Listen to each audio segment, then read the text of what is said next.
김성환의 시사야.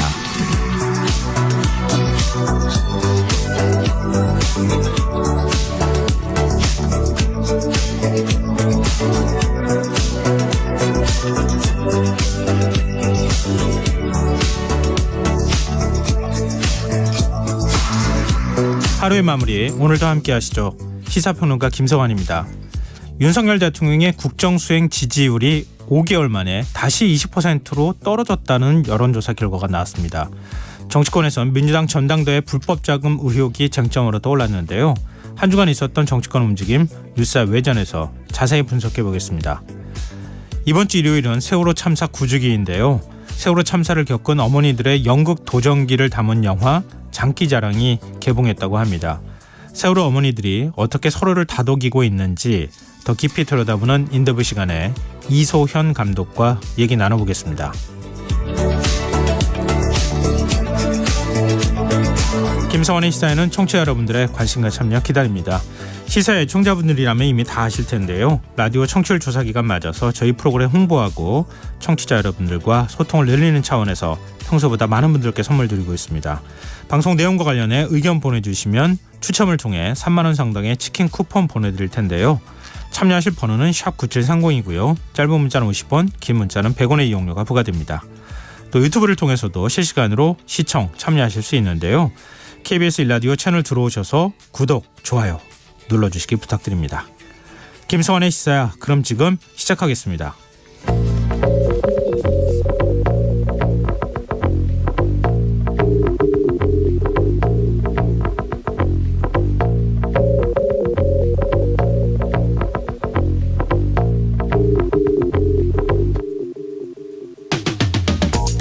정부와 여당, 대통령실 인사들이 어제 근로시간 개편안에 대한 중소기업 청년 노동자들의 목소리를 듣겠다며 당정대 간담회를 열었죠. 이 자리엔 3명의 청년 노동자들이 참여했는데요. 그 가운데 한 명이 회사 사장의 아들이었다는 사실이 뒤늦게 알려져 논란이 일고 있습니다. 그는 주 69시간까지 연장 근로를 하는 것에 부정적이지는 않다면서 다만 일한 만큼 받을 수 있는 환경, 연장 수당을 제대로 받을 수 있어야 한다는 의견을 피력했다고 하는데요. 이를 두고 사장 아들이 과연 일하는 청년들의 입장을 대변할 수 있겠느냐는 지적이 나오고 있습니다.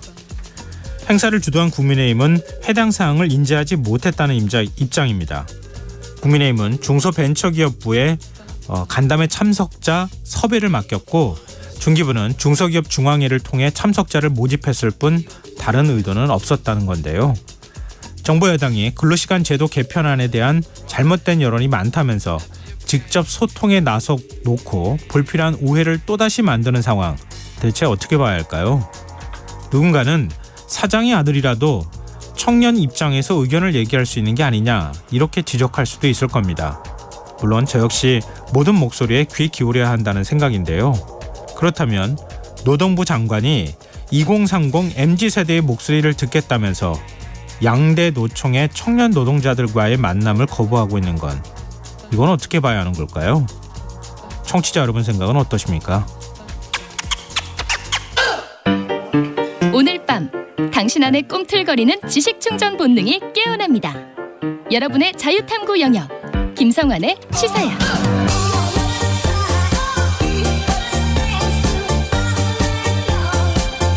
한 주 동안 있었던 이슈 가운데 우리가 조금 더 깊이 들여다봐야 할 정치권 움직임 분석해보는 시간입니다. 뉴스와 외전 늘 함께해 주시는 식구 같은 분들이죠. 배종찬 인사이트K 연구소장 자리하셨습니다. 안녕하세요. 안녕하십니까. 김민하 시사평론가 모셨습니다. 안녕하세요. 안녕하세요. 네. 오늘은 윤석열 대통령 지지율 얘기부터 좀 해보죠. 우리가 네. 뭐 매주마다 거의 한국 갤럽 여론조사를 소개해드리고 그걸 좀 분석해 해왔잖아요. 그렇습니다. 오늘도 이제 같은 여론조사 기관에서 조사한 내용인데 확실히 숫자를 좀 주목해볼 만하지 않을까 싶어요. 맞습니다. 윤석열 대통령 국정 지지율이 5개월 만에 20%대로 하락했다고 합니다. 김민하 평론가께서 먼저 여론조사 내용을 소개를 해주시죠. 한국갤럽이 자체적으로 지난 11일부터 13일까지 사흘간 전국만 18세 이상 남녀 1,002명을 대상으로 조사를 했습니다. 윤석열 대통령 직무수행 긍정평가가 27%, 부정평가가 65%를 기록했다라는 건데요. 지난주와 비교를 하면 긍정평가가 4%포인트 떨어진 것이고 부정평가는 4%포인트가 오른 그런 수치입니다. 긍정평가를 한 이유로 응답자들이 꼽은 것은 외교, 노조 대응, 결단력, 추진력, 뚝심 등이 이제 6%였고요. 국방, 안보, 공정, 정의, 원칙 등이 5%, 전 정권 극복, 경제, 민생, 열심히 한다, 최선을 다한다, 주관과 소신 등이 이제 4%였습니다. 부정평가로 꼽은 것은 외교가 이제 28%였고요. 경제, 민생, 물가 10%, 일본 관계, 강제동원 배상 문제 9%, 독단적, 일방적 7%, 경험과 자질 부족, 무능함 6%, 소통 미흡 5%, 전반적으로 잘못한다 4%였습니다. 지금 이제 지난해 7월 말 이후에 처음으로 30% 아래로 떨어진 수치가 이제 나온 것이었는데 그때는 뭐 여당 내부 갈등이라든가 이런 것들이 상당히 이런 지지율 하락에 상당히 역할을 했다라고 평가가 됐습니다만 네. 이번에는 지금 보셨듯이 아무래도 이제 외교가 크게 역할을 한 거 아니냐 이런 내용들을 볼 수 있는 수치라는 분석이고요. 여론조사의 자세한 내용은 중앙선거 여론조사 심의 홈페이지를 참조하시면 되겠습니다. 네. 오늘은 좀 여론조사 내용을 포괄적으로 저희가 평가하기보다는 좀 잘라가지고 네. 좀 깊이 있게 분석을 좀 해봤으면 좋겠는데요. 네. 일단 윤석열 대통령 이른바 지지율이 30%대가 무너진 것, 그 원인을 어떻게 평가할 수 있을까요? 가장 큰 이유는 뭐냐면 국민들이 이건 아닌데라고 했을 때 수습책이 안 나왔을 때 20%대로 내려갔거든요. 그러니까 한국갤럽이 지난 대통령 5월 10일 취임 이후에 조사를 했을 때 보면 8월에 한 차례 최저치인 24%, 네. 10월 달에 최저치인 24%, 그리고 이번에 이제 27%, 이 세 번에 이제 주목을 할 필요가 있는데, 네. 그러니까 8월에 있었던 것은 뭐냐면 사람과의 충돌이었거든. 아, 이거 이렇게까지 충돌하면 안 되는데 했는데 보완책이 안 나왔어요. 대통령과 이준석, 윤핵관과 이준석 전 대표의 충돌. 10월 달이 바로 윤석열 대통령이 미국 방문을 하고 난 이후에 직후에 있었던 그 바이든 날리면 네. 그 사태 때 빚어졌던 저렇게 충돌하면 안 되는데 그랬는데 계속 충돌을 이어갔던. 그러니까 이번에도 뭐냐면 뭐 대일 외교도 그렇고 또 대통령실 안보실 파장도 그렇고 블랙핑크 레이디 가가 관련이었죠. 그다음에 이번에 이 미국 불법 도 감청과 관련해서 네. 그러니까 이건 상당히 우리에게는 민감한 이슈일 수밖에 없는데 예. 아 이렇게 대응하겠지 했는데 그렇게 대응이 안 되다 보니까 국민들이 이제 내렸는데 뭐가 문제냐면 이건 심지어는 지지층들 사이에서도 아 이런 이제 반응이 나오는 거죠. 왜냐하면 제가 노래를 부르듯 했던 윤석열 대통령과 국민의힘의 지지 기반 뭔지 아시잖아요. 네. 김민하 평도 이럴 때 좀 네. 리액션을 잘해줘야죠. 네. 대륙주. 네. 네. 대륙주. 근데 지금 대륙주에서는 이 대륙주가 보시면 대구 경북이 긍부정입니다. 앞에 긍정을 말씀드리고 뒤에 부정 44대 53. 부정이 53. 그다음에 60대는 47대 48. 그다음에 주부청은 45대 48. 마지막으로 중도청입니다. 18대 73. 네. 일단 그 부분에 대해서는 저희가 네. 따로 떼가지고 다시 한번 좀 분석을 해보도록 하고요. 지금 외교가 긍부정 평가 있는데 맨 앞에 올라가 있단 말이에요. 결국 이제 제3자 배상함과 관련한 한일 관계 또 성인 호응 조치가 나오지 않는 것, 그 이후에 대통령실의 대응, 대통령의 대응. 그런데 이번에 이제 미국의 도청과 관련되어 있는 문건이 이제 유출되고 그 다음에 대통령실이 보이거나 아니면 국가안보실 김태우 1차장이 보였던 태도라든가 이런 것들이 영향을 미치는 거 아니냐, 뭐 이렇게 또 우리가 추측해 볼 수 있을 것 같거든요. 그렇죠. 그러니까 처음에 이제 일본과의 관계에서 대통령이 크게 양보했다. 이것에 대해서는 국민들이 이후에 좀 지켜보자, 그러면 양보한 만큼 뭐 돌아오는지 그 정도의 어떤 외교적인 어떤 능력을 가지고 양보를 한 것인지 이렇게 본 거예요. 그래서 이제 좀 지켜보자라는 관망이 있었던 것 같은데, 네. 근데 이후에 일본의 태도를 쭉 보면은 뭐 없지 않습니까? 우리는 컵에 물을 반을 채우면 나머지 반을 일본이 채워줄 거다, 네. 이렇게 얘기를 했지만 네. 일본은 컵을 본 적도 없대요. 컵을 본 적이 없다. 컵이 뭐 눈에 들어와야 물을 채우든지 말든지 할 건데 컵도 본 적이 없다는 태도이기 때문에 이거 그때 잘못했다라는 생각이 들고 있는 와중에 미국에 대해서도 미국이 도청을 했다는 것은 미국도 거의 뭐 지금 기정사실화해서 인정하고 있는 네. 바인데도 네. 이것을 오히려 우리가 우리는 괜찮습니다 이렇게 얘기하는 것 같은 그런 모양새지 않습니까? 네. 만약에 앞에 이 일본과의 외교 관계에 대한 논란이 없었으면 이것도 좀 국민들이 좀 지켜볼까 했을 거예요. 근데 앞에 이미 이게 뭔가 외교적인 부분에서 망친 게 있는 것 같다라는 신경인데 네. 여기에 추가적인 그러한 타격이 들어가니까 보수층 입장에서도 이거는 좀 문제가 있다 이렇게 생각을 하게 되는 거고 이 단적인 예가 오늘 조선일보 사설입니다. 제가 이제 조선일보 사설을 보니까 네. 어제 그제까지는 이게 여러모로 뭐 이 전 세계 모든 국가들이 서로 도청을 하고 있기 때문에 네. 이걸 가지고 막 호들갑을 떨고 뭐 미국에 대해서 막 반대하자 이러기보다는 네. 우리의 어떤 이 방첩 능력을 잘 키우고 뭐 이런 얘기를 했는데 오늘 사설은 미국도 도청을 했다는 것도 부정하지 않고 지금 유출된 문서에 대해서도 원본이라고 인정을 하는데 우리 김태호 1차장이 무슨 양국 국방장관하고 통화를 했는데 상당수 문서가 위조라고 한 것에 대해서 네. 그렇게 얘기를 했는데 다 안 맞지 않느냐. 네. 아마추어적인 이러한 외교 난맥상 왜 일어나는 것이냐 근본적인 원인을 찾아야 된다 이렇게 사설을 쓰고 있습니다. 네. 이게 보수층의 분위기예요 지금 일부. 그렇기 때문에 당연히 지지율은 보수층이 이탈했기 때문에 30%가 무너지는 상황이 일어날 수밖에 없었다 이렇게 봐야 되는 거죠. 네. 뭐 그 사이에 이제 경제 민생 문제도 있기는 하지만 부정평가 이후에 독단적 일방적 경험과 자질 부족 무능함 소통 미흡 뭐 이런 것들이 이제 쭉 내려가면서 순서대로 이제 퍼센트를 차지하고 있는 이런 상황인데요. 그러니까 우리 정부가 사실은 위조가 됐다 그 문서는 도청에 대해서는 굳이 뭐 인정을 안 하려고 하는 듯한 그런 식의 태도를 보였던 거잖아요. 근데 지금 21歳미 공군 정보부대 소속 군인이 지금 문건 유출자로 체포가 됐어요. 그렇죠. 네. FBI한테. 물론 이제 유출이 되고 난 다음에 또 조작됐을 가능성이 있기는 하지만 그러니까 미국에 있는 정보부대 소속 군인이 이걸 유출했다고 하면은 미국 정보부대에서 만들었을 가능성이 거의 맞다 이렇게 볼 수 있는 거 아니에요? 근데 우리 정부는 이거 다 위조됐다 이런 식의 얘기들이 해왔는데 이게 논리가 무너지는 거 아니냐 이렇게 보이고 대통령실은 상황 파악이 끝나면 미국이 합당한 해명을 요구하겠다 이렇게 얘기하면서도 언론 보도에 대해서도 불편한 신경을 책임을 언론 보도 쪽으로 지금 돌리고 있어요.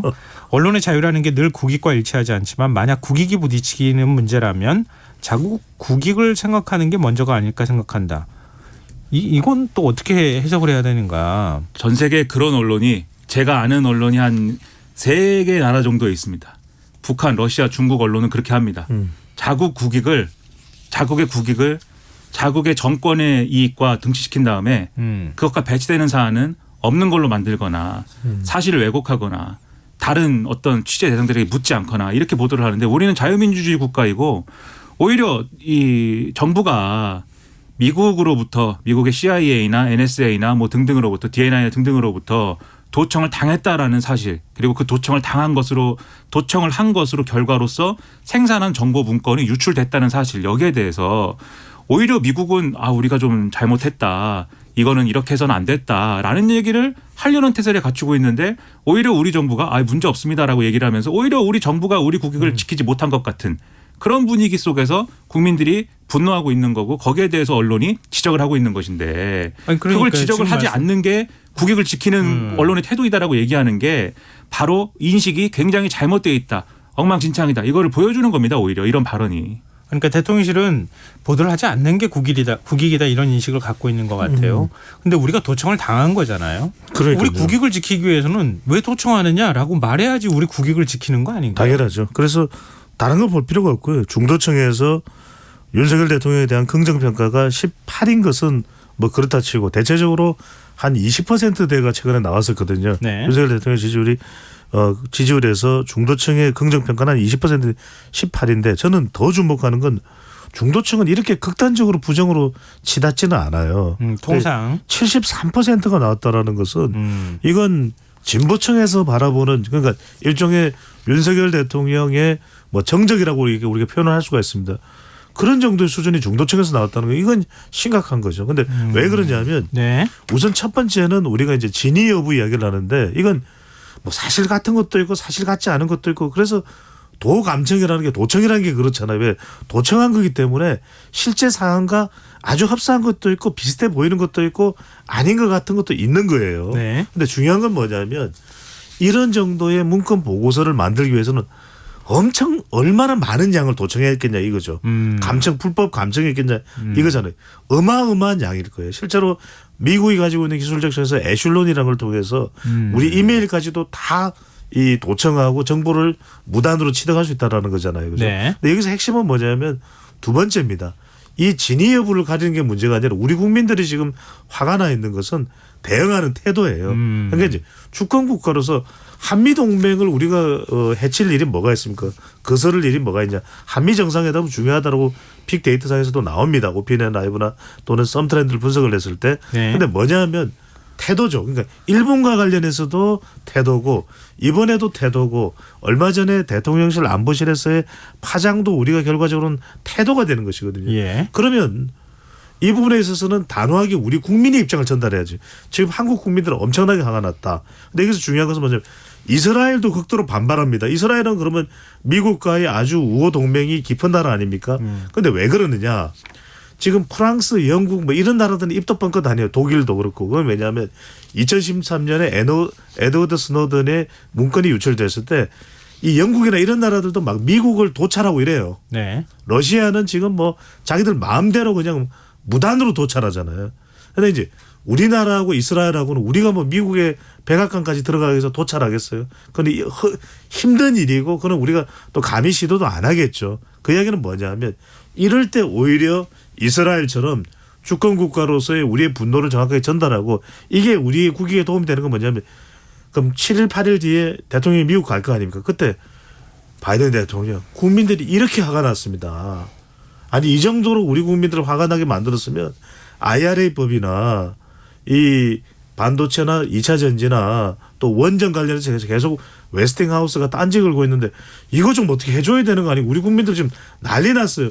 저는 오히려 얻어낼 것이 더 많아지게 된다는 거죠. 그러니까 그 말씀대로면은 언론이 이것을 비판적으로 보도하는 게 오히려 도움이 되는 거죠. 그렇죠. 윤석열 네. 대통령 입장에서 미국에게 할 말이 생기는 것이고 네. 빨리 여기에 대해서 여러 조치를 취해 주십시오. 이 꼭 도감청 이걸 넘어서는 어떤 그런 것들이 있어야 됩니다라고 해서 얻어낼 수 있는 거 아닙니까? 그런데 오히려 국민들이 볼 때는 거꾸로예요. 이 대통령이 미국에 대해서 저자세, 일본에 대해서 저자세를 보이면서 국내에서 그걸 비판하면 막 눈을 부라리고 어디 동맹을 흔드느냐 이렇게 고함치는 것 같은 거예요. 그래서 MBC가 뭐 그 난리가 나고 이 상태가 되니까 예. 국민들 입장에서 이게 거꾸로다라는 느낌이기 때문에 그래서 지금 대통령실 참모들이 완전히 이 문제를 거꾸로 풀고 있다라는 겁니다. 제가 짧게만 이 말씀을 예. 좀 드려야 될 것 같아요. 최근에 이 동북아의 또 세계 정세가 심상치 않은 게 우리는 이렇게 지금 김민하 평론가의 분석과 표현대로라면 미국의 저자세, 일본의 저자세인데 우린 지금 중국에 대해서는 이야기도 안 하고 있거든요. 네네. 시진핑 주석을 언제 만날지를 모르겠어요.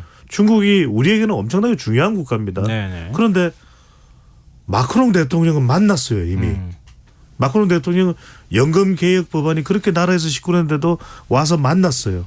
또 지금 브라질의 룰라 다시오바 대통령도 만났어요. 네네. 그런데 융성하게 대접을 합니다. 중국에서 이 룰라 대통령을. 그러면서 미국에 대해서의 미국의 일방주의에 대해서는 대응해야 된다. 그런 이야기를 하고 있거든요. 그러면 브라질은 우리나라한테는 안 중요한 나라입니까? 프랑스도 우리나라한테 중요한 나라거든요. 그러면 중국은 어떻게 할까요? 중국이 이러겠죠. 아니 일본한테 저자세, 미국한테 저자세인데 아니 우리한테는 왜 이렇게 고자세야? 이걸 어떻게 해결할지 더 꼬여버리는 거죠. 네네. 근데 뭐 한때 20%대 지지율로 떨어진 적은 있었지만 뭐 국민의힘 전당대회를 거치면서 당원들이 좀 결집하는 모습도 나타났고요. 윤 대통령이 30%대 이상의 지지율을 계속 좀 유지해 왔던 거는 확고한 일종의 지지층이 보수층 안에 있기 때문이다 이렇게 봐야 되는 거잖아요. 특히 이제 뭐 서문시장 방문했을 때도 그렇고 대구 가가지고 일부러 시구했을 때도 마찬가지 아니냐 뭐 이런 얘기들이 나왔지만 지지율이 흔들릴 때 TK 여론에 호소하는 측면이 있었단 말이에요. 근데 이번 조사 결과 보면 대구 경북 지역에서 부정평가가 53%가 나왔어요. 그러니까 전 지역은 뭐 다른 지역은 다 마찬가지로 부정평가가 높았지만 긍정평가를 오히려 9%포인트 앞질렀거든요. 이 TK 여론이 심상치 않은 거 이거 어떻게 봐야 됩니까?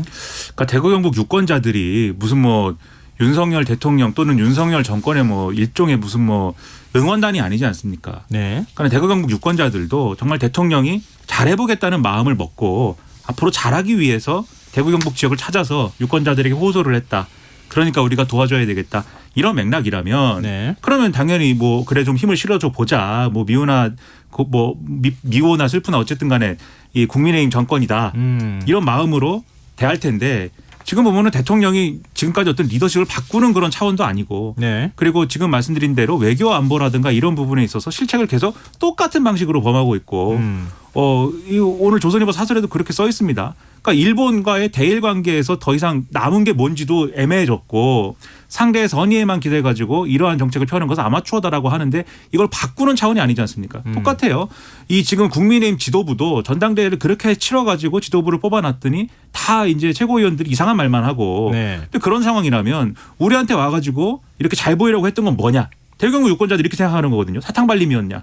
그냥 와서 그냥 그렇게 스킨십 하면 대구 경북은 그냥 지지해 줘야 되는 거냐. 이 생각부터 드는 게 당연히 인지상정이죠. 네. 그러니까는 지금 지지율이 이제 회복이 안 되는 것인데 이것도 대통령실은 거꾸로 보고 있는 겁니다.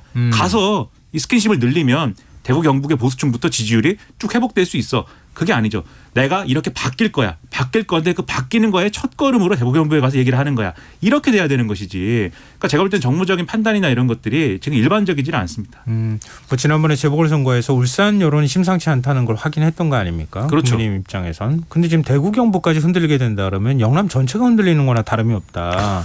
뭔가 지금 어떤 특히 외교 문제나 이런 데 있어서 대통령실이 대응을 제대로 좀 할 필요가 있겠다라고 하는 건 이번 여론조사 결과를 통해서 어느 정도 확인이 그렇습니다. 가능한 것 같아요. 근데 이게 굉장히 중요한 게 왜냐하면 지난 대선을 기점으로 해서 또 그 이전부터 바뀌는 거냐면 이제는 우리가 이 유권자들 개인만 따져보면은 이념 결집적이 아니라 이해 결집적이 되는 겁니다. 무슨 이야기냐. 대구 경북에서도 중요한 것은 대구 경제가 잘 돌아가기를 원하는 것이거든요. 네. 국가가 제대로 운영되기를 원하는. 그러면 대구 안 내려와도 돼요. 윤석열 대통령이 너무 빛나게 잘해서 매우 빛나게 잘해서 지지율이 60%다. 그러면 대구 안 내려와도 박수 칩니다. 서문시장이 아니라 방산시장에서도 박수 칩니다. 자갈치 시장도 박수 칩니다. 그런데 국정에 대해서는 뭔가 해소되고 해결되는 기미가 안 보였는데 서문시장을 왔다고 해서 그 문제 해결이 안 되는 것이죠. 왜냐하면 이제 대구도 20대 30대 젊은 세대들이 많아졌고 근데 지금 해결해야 될 문제들은 산적하게 쌓여 있거든요. 그런데 조금 이따 우리가 그 이야기는 할 수 있을 겁니다. 그런 중요한 중차대한 시점인데 홍준표 대구시장하고 또 당 내에 내용까지 발생을 합니다. 이러다 보니까 지금 대구 여론이 악화된 거에는 이른바 홍준표, 김기현, 설전 파장까지도 같이 맞물려 있다고 봐야 되는 것이죠. 뭐 말 나온 김에 마지막으로 이제 뭐 여권과 관련되는 얘기로 김기현 대표 체제, 김기현 대표의 어떤 리더십에 문제가 있는 거 아니냐 이런 지적도 나오고요. 뭔가 좀 국민의힘이 이렇게 정돈돼서 집권 여당으로서 제대로 역할을 하는 것 같지 않다라고 하는 지적들 나오는 것에 대해서 어떻게 보세요?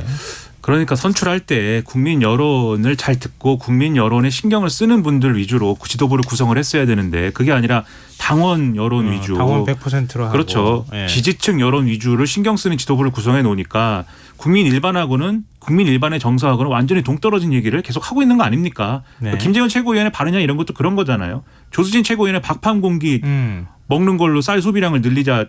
상식적으로 안 맞잖아요. 2공기를 먹자고 그랬으면 제가 그래도 양보할 수 있는데 2공기 먹으면은 쌀 소비량이 늘겠죠. 근데 한 공기는 남기나 마나 그것은 한 공기 아닙니까? 근데 그런 얘기. 저는 3공기 먹는데.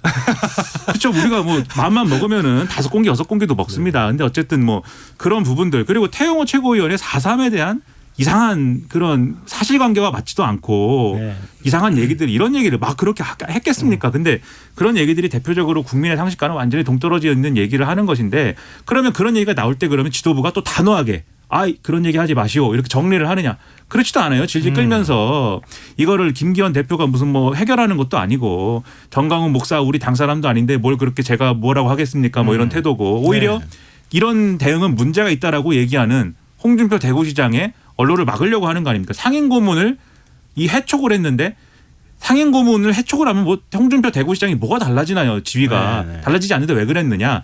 홍준표 대구시장이 계속 중앙정치에 대한 얘기를 할 때 뭘 근거로 들었냐면 나는 당의 상임고문이기 때문에 대구시정을 책임지고 있지만 중앙정치에 대해서 얼마든지 얘기할 수 있다. 그리고 하루에 SNS 중앙정치 평론하는 데 쓰는 시간을 하루에 10분 이상 하지 않는다. 10분만 한다 나는. 이렇게 얘기를 했는데 이제는 상임 고문이 아니니까는 말하지 말라는 거죠. 중앙 정치에 대해서. 네. 그게 국민들이 볼 때는 이 문제적인 최고위원을 징계하는 게 우선이고 그리고 나서 홍준표 시장도 잘한 건 없어요. 이렇게 했으면은 그래도 뭐 이게 괜찮을 텐데 거꾸로지 않습니까 이것도? 그러니까 다 어떻게 이렇게 거꾸로 문제를 풀려고 하는지 잘 모르겠습니다.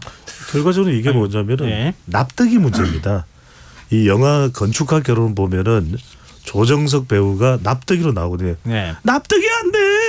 그러니까 이게 납득이 돼야 되는데 네. 왜냐하면 대통령이 이렇게 윤석열 대통령 성공해야죠. 그래야 나라가 잘 되는 것이고 또 우리에게 또 기회가 생기는 것인데 그런데 윤석열 대통령이 굉장히 민감한 현안들이 터졌을 때 후속 설명이 없어요. 그러면 국민들은 이 대통령을 제외한 또 그 일부 주변 인사들을 제외한 나머지 대다수의 국민들이 이해가 안 되는 것이고 이번에도 마찬가지입니다. 그러면 중도층이 왜 이렇게 70%가 넘는 부정평가를 할까 하면 역시 우리가 강력한 힘을 발휘하는 건 우리 김성환 앵커처럼 다양성이거든요. 우리 이 코너에 시사야 정치 외전 코너에 김민아도 있고 배종찬도 있고 이 다양성이 반영되니까 이게 얼마나 정말 획기적인 효과가 있습니까? 그러니까 그것처럼 다양성은 아닌 것 같습니다만. 홍준표 정치들이 홍준표 와서. 시장도 있고 또 이렇게 다양하게 당 내 진영이 구성되어야 그것이 결과적으로 효과적인 걸 알게 되는 겁니다. 그러니까 우리가 언뜻 보기에는 윤심 단일 대우가 좋은 것 같지만 이게 자칫 잘못하면 수심 단일 대우가 되는 거거든요. 알겠습니다. 그걸 잘 이해를 할 필요가 있겠죠. 네, 오늘 배종찬 소장이 유난히 뭐 하실 말씀이 많은 것 같아요 보니까. 네. 밥값을 해야죠 우리가. 그럼요. 5공기 6공기씩 먹으니까. 한 끼에 세 공기를 먹으니까. 예. 우리 세 공기 먹기 운동해야 되는 건지 예. 모르겠네. 하여튼 자 오늘 요 주제는 여기서 마무리하겠습니다. 지금 여러분께서는 KBS 라디오 김성환의 시사회를 듣고 계십니다. 뉴스 외전 김민아 시사평론가 배종찬 인사이트 K 연구소장 두 분과 함께하고 있습니다. 이제 좀 민주당 얘기 좀 해보죠. 민주당도 못지않다 이런 얘기가 지금 나올 법한 상황인 것 같은데요. 2021년 민주당 전당대회 과정에서 불법 선거자금 요구 같다. 이런 이제 의혹이 제기가 돼서 지금 검찰이 수사 중에 있는데요. 뭐 녹취록까지 막 공개되고 이런 걸 보면 없었다고 말하기는 굉장히 어려운 상황으로 지금 분위기가 몰려가는 것 같아요. 송영길 전 대표는 이정근 전 사무부총장의 개인 일탈이다. 그 감시 감독을 제대로 하지 못한 점에 대해서 국민께 죄송하다. 사실 뭐 굳이 책임을 묻자면 당시에 이제 당대표로 선출이 됐던 인물이기도 하고 당시 또 이 선거에서 송영길 전 대표를 밀어주기 위해서 돈을 살포한 것이다. 이런 지금 의혹을 받고 있는 상황 아닙니까? 이런 태도에 대해서 어떻게 보십니까? 일단 민주당 당 차원의 대응은 좀 이따 다시 한번 얘기하기로 하고요. 이번 의혹과 송영길 전 대표의 어떤 태도 이런 것들을 어떻게 보세요? 저는 백척간도에 서 있다. 민주당도. 결정적인 타격 중에 한 장면이 다가왔다 이렇게 봐야 될 것 같아요. 왜 그러냐면 지금 정치권을 바라보는 국민들의 평가는 그 나물의 그 밥, 김성환 앵커가 말씀하셨던데 그런 시각이거든요. 네. 그나마 최근에 더불어민주당이 한숨 돌릴 수 있었던 것은 대통령 악재 또 관련된 악재 또 국민의힘 관련된 연동되어 있는 악재가 많다 보니까 겨우 한숨 돌리고 있는데 이게 터진 겁니다. 네. 근데 여기서 이제 우리가 좀 두 가지 정도로 나눠볼 필요가 있는 건 뭐냐면 이거에 대해서 이제 더불어민주당 그렇게 이야기할 거예요. 왜 우리만이냐. 또 이때 수사를 하느냐. 이거 프레임이다. 또 검찰이 대통령 지지율 하락하니까 또 이 수사 카드를 꺼내 들어서 이걸 갖다가 또 이 민주당을 통해서 지지율 반제를 꾀하는 것이다.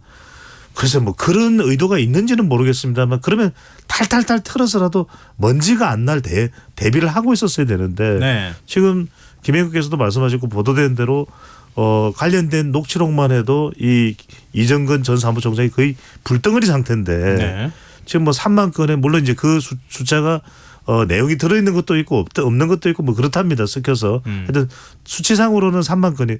그러면 이게 관련된 의혹도 굉장히 정황증거가 나오고 있는 상황이거든요. 네. 심지어는 상당히 중진인 윤관석 의원 또 이성만 의원 등등 더 많은 사람들이 관련된 걸 본다면 특히 그 정점에는 송영길 전 대표겠죠. 네. 또 송영길 전 대표 그 넘어서서 뭐가 있을지는 또 수사를 더 해봐야 밝혀지고 저는 이게 지금 민주당은 제일 핵심적인 지지 기반이 호남 40대 화이트 칼라인데 네. 이런 부정 비리 부패 의혹에는 화이트 칼라가 흔들려요. 화이트 칼라가 전체 유권자의 40% 정도 되고 사실상 민주당의 배수진이거든요. 네. 이들이 흔들리면은 상당히 앞으로 당분간도 그렇게 했고 총선을 앞두고도 그렇고 큰 타격이 된다고 봐야 되겠죠. 그러니까 지금까지 검찰이 뭐 압수행 그 구속영장 청구하거나 뭐 이렇게 영장 청구 내용에 보면은 영장에는 9,400만 원을 지금 뭐 의원들 한 20, 이게 숫자가 너무 달라가지고요. 40명이라는 얘기도 있고 20명이라는 얘기도 있고 그렇긴 한데 하여튼 돈을 뿌렸다. 여기까지 이제 얘기가 나오는 것 같고 이정건 전 부총장의 휴대전화에 이 자동 녹음 기능이 있어가지고 어떤 녹음이 얼만큼 더 돼 있는지를 알 수가 없다. 이 완전히 판도라 상자처럼 돼버린 상황이에요. 그러면은 돈을 받았다고 하는 의원들도 지금 수사를 해야 되는 그 사법 처리를 받아야 되는 상황이잖아요. 만약에 그렇다고 하면은 이 파장이 이게 뭐 얼만큼 커질지 아무도 알 수 없는 거 아닙니까? 그러니까 법에 보면은 이 당대표 경선이나 이런 때 돈을 준 사람, 받은 사람, 준다고 약속한 사람, 받기로 한 사람 다 사법 처리되게 돼 있습니다. 그러면 그 전제로 놓고 보면은 지금 이 검찰 수사를 통해서 조사받아야 되는 현역 의원만 이 두 자리 숫자를 넘어가게 될 수 있다라는 것이고 네네. 그리고 지금 검찰이 주장하는 검찰이 그림을 그리고 있는 이 돈을 받은 대상들은 또 현역 의원들뿐만이 아니에요. 지역의 위원장들 그다음에 네, 대의원들 그렇죠. 뭐, 캠프 뭐 조직 네. 담당자들까지 다 들어 있는 거거든요. 액수가 등급이 있었다는 거 아닙니까? 현역 의원은 300만 원, 뭐 누구 뭐 어디는 뭐 50만 원 이런 식으로. 네네. 그러니까는 그러면은 검찰이 요 그림대로 하면은 얼마든지 자기 마음대로 수사를 지금 펼쳐나갈 수 있는 그런 그림이거든요. 이거는. 네네. 그럼 민주당이 이런 상황을 그냥 검찰의 음모입니다 이렇게 대응해서는 이거는 답이 안 나오는 거죠. 이거는 네. 해답이 없는 것이고 지금 송영길 전 대표는 뭐 무슨 뭐 관리 책임 이런 거를 얘기할 때가 아닙니다. 들어와야 되는 거예요. 네. 파리에 있는 거잖아요. 이게 그리고 지금 300만 원씩 돈봉투 돌린 이 전당대회 돈봉투 사건이 뭐 대한민국 역사에 처음 있는 사건도 아닙니다. 과거에 2008년에 한나라당에서 똑같은 일이 있었잖아요. 네네. 그때 박기태 대표가 이 의혹을 받았고 그래서 이게 나중에 수사가 되고 재판으로 넘어가면서 국회의장 그만둔 거 아닙니까 이것 때문에. 네. 근데 그때 박기태 국회의장 어떻게 했냐면 지금 여러 가지 수사를 하는데 나 때문에 일어난 일 아니냐. 수사를 자청을 하고 뭐 이런 과정이 있었어요. 그게 이 당내의 사람들에게 어떻게 비춰졌냐면은 그래도 안고 가려고 하는 거다 이게 수사가 막 뻗어나갈 수 있으니까 네. 이런 느낌을 줬던 거거든요. 송영길 전 대표의 태도는 근데 그게 아니고 꼬리 자르게 하려는 것처럼 보이지 않습니까? 이게 당내에서 대응하는데 무슨 도움이 되겠습니까? 그래서 오히려 이게 민주당 입장에서는 예를 들면 전화 이복이 되고 뭐 이런 걸로 할 수 있어야 되는데 그러려면은 민주당이 이런 의혹이 나왔을 때 막 깜짝 놀래야 되거든요. 예. 아니 그런 일이 있었단 말인가? 그런 일이 있었다면 정말 이것은 용납할 수가 없는 것이다. 근데 지금 뭐 조작 얘기만 하지 않습니까? 저는 민주당이 지금 대응에 이 어떤 첫 걸음을 잘못 내딛었다 이렇게 생각을 합니다. 근데 뭐 지금 의혹 제기가 있었던 게 한 이틀도 네. 안 되는 상황이니까 지금도 뭐 늦지는 않았을 것 같고 네. 말씀하셨던 것처럼 민주당이 어떻게 대처하느냐 여기에 따라서 뭐 여론이 달라질 여지가 있지 않겠습니까? 물론 이제 비난은 당연히 뭐 만약에 이게 사실로 드러나면 이라고 하는 전제를 갖고 얘기할 수밖에 없을 것 같은데요. 그렇다고 하면 민주당은 과거에 뭐 우리 차떼기 뭐 이런 얘기 나왔을 때처럼 이거 천막 당사로 가야 되는 거 아니냐 뭐 이런 얘기들이 나올 법한 상황이거든요. 지금 뭐 그런 상황이 이상이라고 봐야 될 겁니다. 왜냐하면 또 이재명 대표와 관련해서 공직선거법이 또 재판이 진행 중에 있는 것이고 네. 그럴 경우에는 이 공직선거법 위반으로 의원직을 상실하게 되면은 450억, 480억인가요? 그 선거 비용을 다 또 토해내야 되거든요. 네. 그러면 지금 당사 구입을 할 때 비용이나 들어갔던 그런 정부 지원금이나 그런 것을 사실상 토해내지 않으면 총선 대응을 못하는 그런 상황이 될 수도 있습니다. 그런데 그건 뭐 그렇게 됐을 때 이야기인데 네. 지금 당장 중요한 것은 결국 중도층에 영향을 미칠 수 있다는 겁니다. 왜냐하면 대통령도 미국의 도감청에 대해서 어떻게 대응하느냐에 따라서 지금 중도층 부정평가가 70%대로 치솟아버린 거잖아요. 네. 그 이야기는 뭐냐면 이것도 계속 그냥 뭐 대면 이렇게 넘기는 식이 된다면 뭉개는 식이 된다면은 엄청난 중도층의 파장이 있을 건데 저는 첫 번째로 우리 김연아 평론가 이야기에 공감하는 게 송영길 전 대표가 기국을 해야 돼요. 그래서 네네. 풀어야 됩니다. 예. 그다음에 두 번째는 뭐냐면 예. 좀 선제적이어야 된다. 예. 지금 당 내에서도 조홍천 의원인가요? 그래서 예. 당 내에서 좀 선제적으로 이걸 처리해 나가려고 하는 그 태도를 보여야 된다. 저는 세 번째는 공천권까지 연결시켜야 돼요. 단 한 점이라도 1만 원이라도 받은 것이 사실로 드러나는 의원들은 공천은 없다. 저는 그 점을 분명하게 단호함을 보여줘야 단호함을 보여줘야만 지금 중도층이나 심지어는 40대 화이트 칼라가 흔들리지 않을 수 있다는 거죠. 그러니까 제일 네. 안 좋은 게 이런 상황이 벌어졌을 때 중도층이 그러니까 민주당 지지층이야. 지지층이야. 안타깝게 생각이 사실이면 안타깝게 생각을 할 것이고 사실이 아니면 막 이제 검찰이 또 이제 장난쳤다 이렇게 할 것인데 예. 중도층의 경우는 이게 사실이다라고 하면은 이게 원래 그랬나 이렇게 생각을 할 거예요. 그러니까 이게 굉장히 이례적으로 그 전당대회에서 이례적으로 어떤 후보가 일탈적 행위를 한 것이라고 하면은 그거를 바로잡고 정화하는 어떤 그러한 절차를 거치는 걸로 뭐 민주당이 그래도 잘못된 게 나오니까는 저렇게 좀 수습을 하네라고 할 텐데 원래 저랬나? 송영길 후보만 당시에 뿌렸나?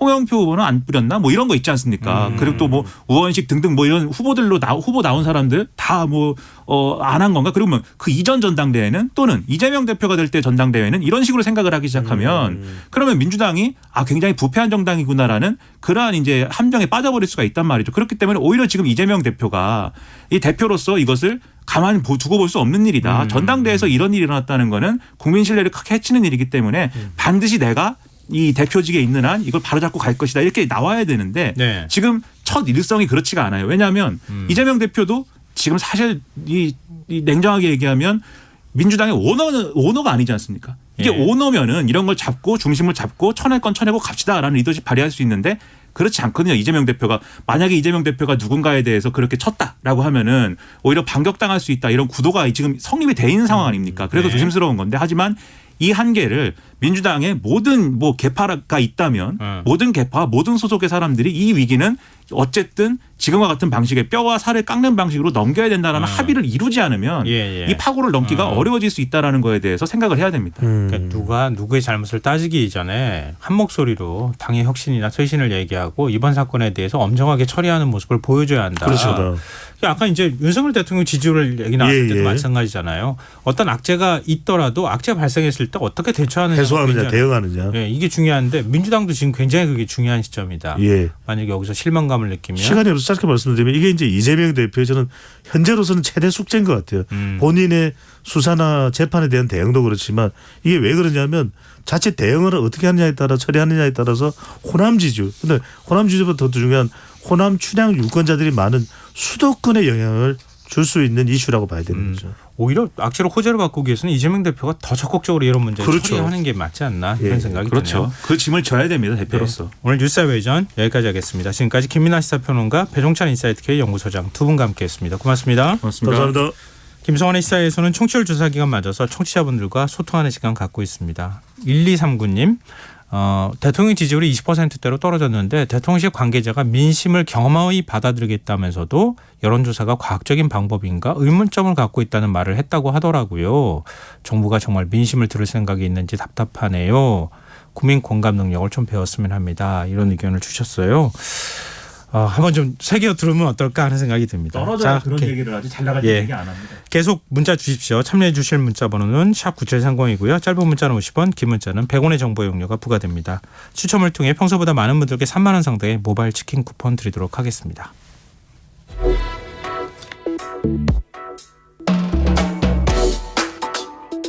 더 나은 내일을 준비하는 시간 KBS 1라디오 김성환의 시사야. 매년 4월 16일이 다가오면 세월호 참사를 잊지 않고 기억하기 위한 노력들이 이어지는데요. 최근엔 세월호 엄마들의 연극 도전기를 담은 영화 한 편이 개봉했습니다. 바로 영화 장기자랑인데요. 세월호 참사 9주기를 앞두고 개봉한 이 영화는 세월호를 어떻게 기록하고 있을지 이소영 감독 연결해서 얘기 나눠보도록 하겠습니다. 감독님 안녕하십니까? 예, 안녕하세요. 예, 일단 영화 장기자랑 어떤 내용의 영화인지 소개를 좀 해주십시오. 예, 장기자랑은 세월호 참사를 겪은 엄마들이 우연히 연기를 배우게 되고 연극을 공연하는 내용을 담고 있습니다. 처음에는 이제 무대에 서는 것 자체가 너무 떨리고 이제 두려운 일이었지만 세 번째 작품인 장기자랑을 준비하면서는 주인공이 되고 싶은 마음이 생기는데요. 네, 그런데 모두 주인공이 될 수는 없잖아요. 그렇죠. 네, 그래서 캐스팅 결과에 불만을 품은 몇몇 엄마가 극단을 그만두겠다고 나가버리기도 하고 극단 해체 위기까지 겪게 되는데요. 엄마들은 왜 이 연극에서 이렇게 주연을 맡고 싶어 했는지 그 뒷배경을 유쾌하게 다루고 있습니다. 네, 예. 그럼 영화 장기자랑은 원래 장기자랑이라는 연극이 있었던 거고 그 연극에 세월호 엄마들이 나와서 연기하는 과정에서 벌어지는 일들을 담고 있다. 이렇게 이해하면 되는가요? 네, 그렇습니다. 근데 처음엔 영화를 찍기 위해 세월호 가족들과 만난 건 아니라면서요? 네, 저는 원래 이 연극 장기자랑의 홍보 영상을 촬영하기 위해 갔었는데요. 네. 근데 이제 그 홍보 영상을 촬영을 간 날이 하필 그 캐스팅 발표가 있었던 날이었던 거예요. 네. 그래서 간날 분위기가 너무 안 좋아가지고 네. 이제 막 극단에 누가 나가네 마네 하고 있는데 홍보 영상을 찍을 수는 없잖아요. 네. 그래서 쫓겨나게 됐고요. 네, 쫓겨났어요. 네네, 오늘은 촬영 안 했다 막 이러면서 근데 좀 그랬습니다. 예.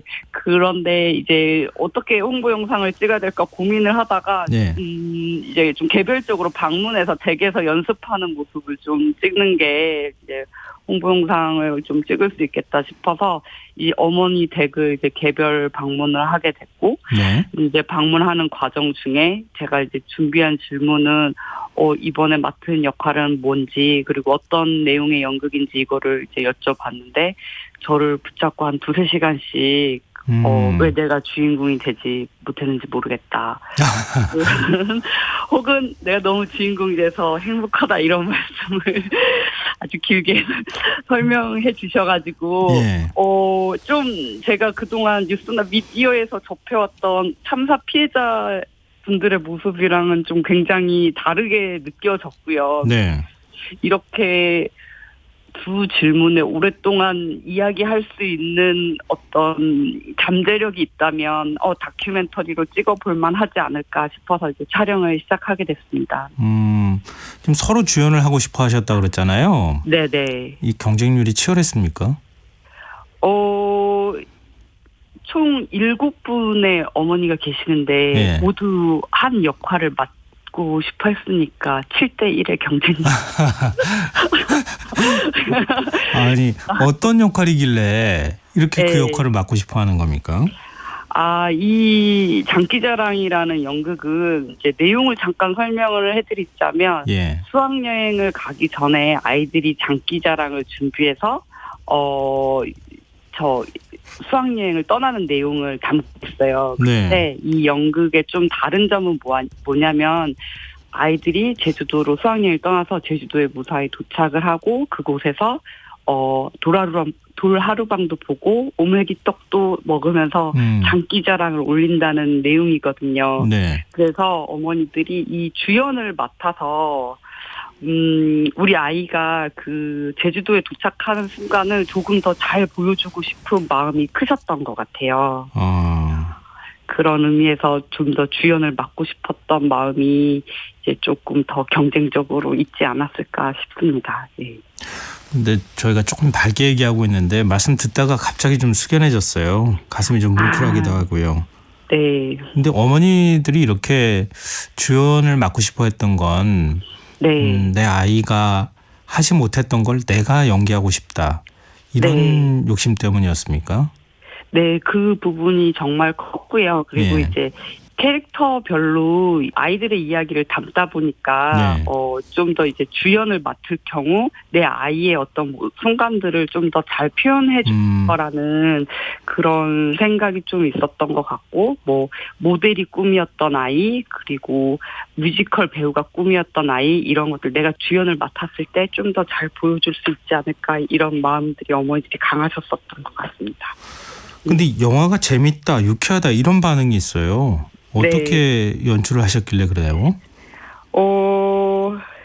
어머니들이 카메라 앞에서 정말 솔직하게 내가 걔보다 노래도 잘하고 춤도 잘 추는데 말을 왜 내가 주연이 아니? 왜 그리고 이번에 장기자랑에서 주연을 맡았던 어머니가 3번째 작품인데 항상 주연을 맡으셨던 분이셨던 거예요. 그래서 이제 단원들의 그 불만이 더 하늘을 찔렀던 부분이 있었던 것 같아요. 왜 저 엄마는 항상 주연을 맡을까? 근데 그거에 대해서 허심탄회하게 털어놓는 장면들이 좀 코믹하게 보였던 것 같습니다. 예. 근데 마냥 뭐 유쾌하지는 않을 것 같고 좀 감동적인 모습들도 많이 나올 것 같긴 한데요. 네. 근데 처음에 이제 사실은 뭐 어떤 의도를 갖고 영화를 찍어야 되겠다 하시면서 간 건 아니잖아요. 네. 자연스럽게 인터뷰를 하다가 보니까 이건 영화로 만들어야 되겠다 생각을 하셨으면 네. 어머니들한테 제가 영화로 만들게요 라는 제안을 하셨을 거 아니에요. 반응이 어땠습니까? 처음에 그냥 개인적으로 이렇게 인터뷰하면서 이거 영화로 찍으면 너무 좋을 것 같아요 했을 때 그냥 괜찮다고라고 말씀을 하셨었는데 예. 이제 보통 방송국에서 어머니들을 촬영을 오면 한 이틀 정도 촬영을 하고 60분 분량이 나오기 때문에 그 정도로 생각을 하셨던 것 같아요. 그런데 제가 한 달 넘도록 계속 촬영을 가니까 예. 쟤는 왜 계속 오는 걸까? 그러고 계속 뭔가 소리를 듣고 있는 것 같은데 도청하는 건 아닐까. 네. 의심이 좀 있으셨던 부분이 있었어요. 그래가지고 신뢰를 쌓기까지 조금 시간이 걸렸던 것 같습니다. 이 영화 촬영하기 전에 어머니들이 요구한 조건이 있었습니까? 네, 있었어요. 그래서 가장 첫 번째 조건은 밥 먹는 장면을 찍지 않는 거였어요.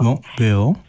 어머니들이 이제 어디서 이제 외부에서 식당에서 밥을 먹다가 이제 세월호 유가족인 걸 알고 사진을 찍어가지고 SNS에 올려서 이제 세월호 유가족이 밥을 먹는다라고 이렇게 욕하는 SNS 같은 게 있어가지고 상처를 좀 많이 받으신 것 같더라고요. 그래서 이게 막 다큐멘터리로까지 밥 먹는 장면이 나갔을 때 우리를 얼마나 욕하겠냐 이런 두려움이 좀 있으셨던 것 같아요. 그래서 아니 사람이 밥을 안 먹고 어떻게 삽니까?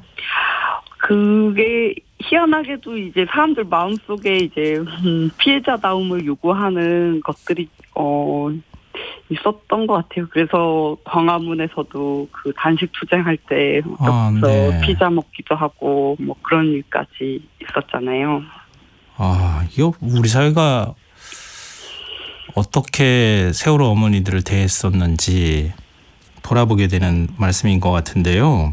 네. 어머니들이 이제 일상이 다 사실은 다 영화에 담기는 거잖아요. 네네. 근데 촬영하다가 네. 오늘은 이거 촬영 이제 못하겠다. 혹시 이렇게 얘기한 적은 없습니까? 오늘은 촬영 못하겠다? 그냥 이제 촬영을 댁에서 했는데, 네. 갑자기 저한테, 감독님 피부가 너무 안 좋은 것 같다. 우리 팩이나 하자. 인간하고 같이 이렇게 마스크팩을 했던 경험은 있었던 것 같아요. 네. 아니, 지금 감독님이, 네. 지금 청취자분들도 그렇겠지만, 저를 들었다 놨다 하시는 것 같아요. 그런가요? 근데 오랜 시간 동안 세월호 어머니들하고 함께 생활을 하셨을 거 아니에요? 이게 한 몇 개월 정도 함께 하셨다 그랬죠? 한 3년 5개월 정도 촬영을 했어요. 3년 5개월요. 이 긴 시간 동안 함께 하면서 어떤 생각이 드셨어요? 이 얘기를 하는 거는 조금 조심스러운 부분이 있는데, 네. 이제 어머니들을 만나기 전에 세월호 유가족 혹은 5.18 유가족, 대구 지하철 참사 유가족 이렇게 했을 때 어떤 뭉뚱그려지는 어떤 이미지가 있었던 것 같아요. 예. 예. 그런데 그게 아니라 개별 존재로서 각기 다른 어떤 특징이 있는데 세월호 유가족이라는 그 프레임만 딱 씌워서 바라봤다는 생각이 좀 들었어요. 그래서 처음에 이제 연극을 하면 분명히 뭔가 회복이나 치유를 우리가 상상할 수 있지 않을까 이런 부분이 있었는데 맞아요. 저도 그런 부분이 분명히 있다고 생각을 하고 그래서 장기자랑 공연을 하고 나서 영만 어머니 같은 경우는 이제 연극 공연하시고 새로운 꿈을 찾으셔가지고 네. 국립극단이랑 협연도 하시고 단독 공연도 대학로에서 하시고 이제 배우의 꿈을 좀 갖게 되셨고요. 예. 예진 어머니 같은 경우는 예진이를 대신에 무대에 선다는 생각, 예진이가 뮤지컬 배우였는데 그 꿈을 대신해서 이제 연극 배우로서 이렇게 선다는 생각이 있어서 원래 좀 매일 술을 많이 드셨었는데 술을 끊고 한 달 만에 15kg를 빼기도 하셨어요. 네. 예, 그런데 우리 순범 어머니 같은 경우는 이 연극 공연에서 순범이 꾸민 모델을 이렇게 무대에서 실현시키면서 보여주기는 하는데 첫 번째 공연이 끝나고 나서 이제 또 안타깝게도 자살 시도를 하셨었거든요. 예. 이 이거를 하나 했다고 해서 뭔가 슬픔을 치유하고 극복했다고 말하기는 어려운 것 같고, 이 연극에 개별적으로 좀 어떤 의미를 두고 이렇게 임하셨었는지 그런 것들 좀 같이 생각해 봐야 되겠다, 이런 생각을 좀 하게 됐습니다. 지금 영화 이제 개봉해서 관객들이 네. 영화를 보고 있는 중인데요. 네네. 어떤 분들에게 영화 추천해 주시고 싶으세요? 사실 세월호 참사는 많은 분들이 가슴 아파했고 전 국민적인 트라우마라고 저도 생각을 해요. 그래서 네. 저는 이 장기자랑이 그런 분들에게 따뜻한 위로를 전할 수 있는 다큐멘터리라고 생각하거든요. 네. 그래서 저희 어머니들도 바라는 건데, 우리 아이들을 아프게만 기억하지 않고 밝고 예쁘고 귀여웠던 그 아이로 기억할 수 있도록 만들어주는 다큐멘터리라고 생각해서 이번 주말에 극장에서 한번 만나보시는 것이 어떨까 제안해 봅니다. 네, 많은 분들한테 위로와 위안 네. 주는 영화일 것 같습니다. 저도 관심 있게 보겠습니다. 오늘 말씀 고맙습니다. 네, 감사합니다. 네, 지금까지 영화 장기자랑 이소현 감독이었습니다. KBS 1라디오 김성환의 시사 1부 순서는 여기서 마무리하고요. 2부에서는 화제성 뉴스 등을 살펴보는 밤차 뉴스 스크린 음악다방 순서로 찾아뵙겠습니다. 저는 11시 정각 2부에 다시 오겠습니다.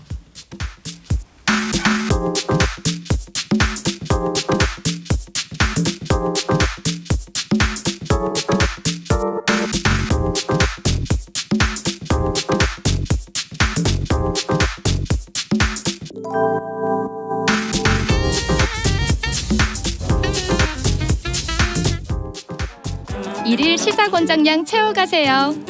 골고루 담았습니다. 당신만을 위한 하루 시사 김성환의 시사야.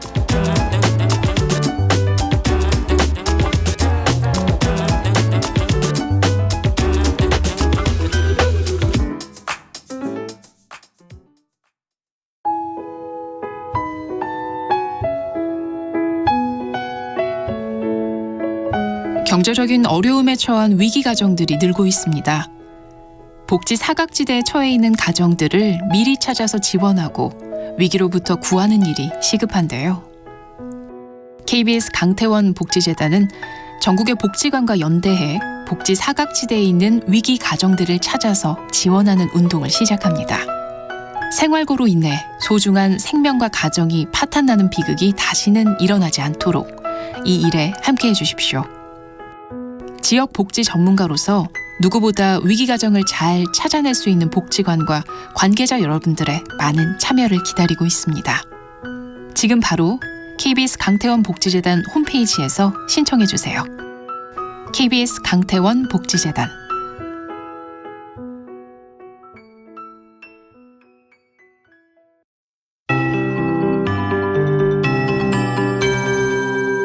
KBS 58분 날씨. 오늘 밤은 충청도와 남부지방, 내일은 전국에 비가 내리겠고 비는 내일 낮에 서쪽 지역부터 그치기 시작해 늦은 오후 대부분 그치겠습니다. 내일 오전부터 오후 사이 돌풍과 함께 천둥 번개가 치는 것이 있겠고 전국적으로 바람이 강하게 부는 것이 많겠습니다. 예상 강수량은 남부지방 10에서 40mm, 제주 산지에는 60mm 이상, 중부지방 5에서 10mm입니다. 일요일에도 경기도와 강원도, 충북 북부, 경북 북부에 비가 내리겠고 화요일에는 전국에 비가 내릴 것으로 전망됩니다. 내일 오후부터 기온이 낮아지기 시작해 화요일까지 비가 자주 내리면서 기온이 평년보다 조금 낮겠습니다. 한편 중부지방은 강수량이 적어 건조특보가 유지될 가능성이 있습니다. 비가 그친 이후 황사가 다시 유입되면서 내일은 중부지방, 모레는 전국적으로 미세먼지 농도가 매우 높겠습니다. 내일 아침 기온은 서울 12도, 광주, 부산 13도가 예상됩니다. 낮 기온은 인천 15도, 울산, 제주 17도, 서울 18도, 부산 19도, 대전, 광주 20도, 대구는 21도가 예상입니다. 서울지방 현저견 15.1도, 습도 72%입니다. KBS 58분 날씨 전금매입니다.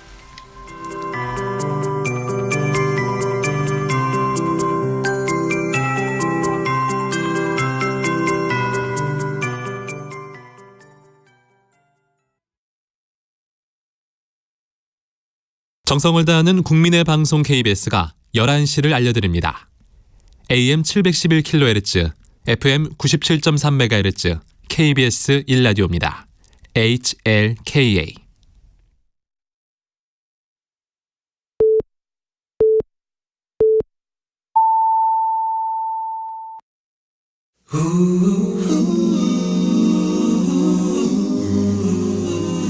이 밤 그냥 보내긴 아쉬우니까요.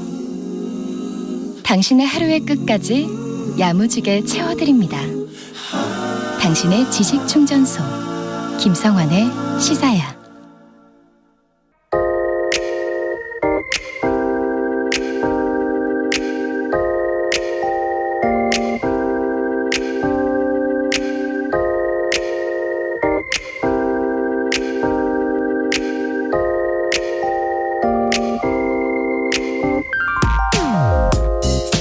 우리 사회에서 시급하게 해결해야 할 과제 어떤 게 있을까요?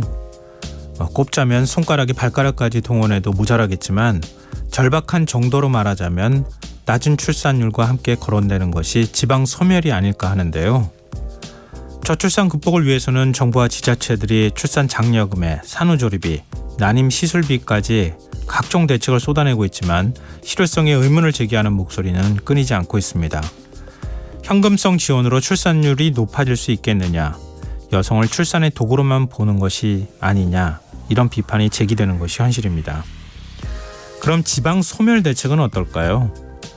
일자리를 늘리기 위해 기업을 유치하고 귀촌 귀향 캠페인을 벌이고 작은 학교를 살리기 위해 노력하는 등 지자체들이 인구를 늘리기 위해 안간힘을 쓰고는 있지만 사실 효과는 신통치가 않습니다.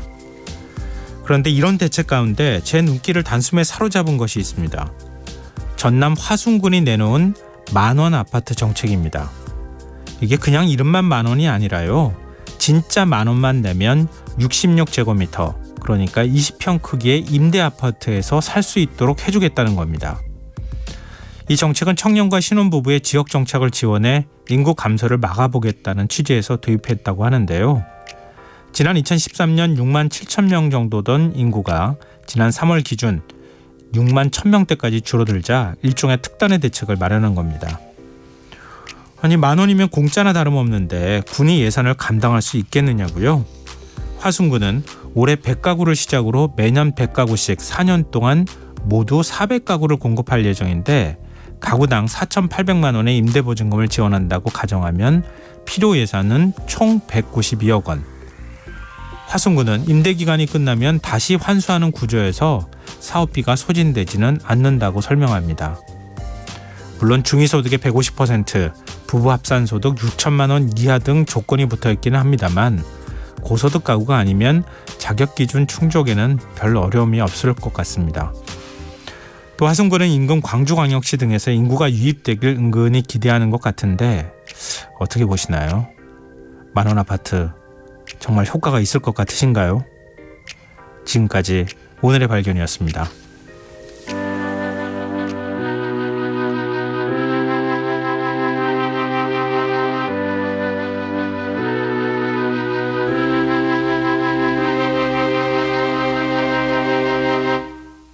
발걸음을 세며 비좁고 울먹인 벽들을 지나 안대를 잡으면 너울진 마음에 지금 어딜 걷고 있는지, 아니 어딜 가려고 했던가요.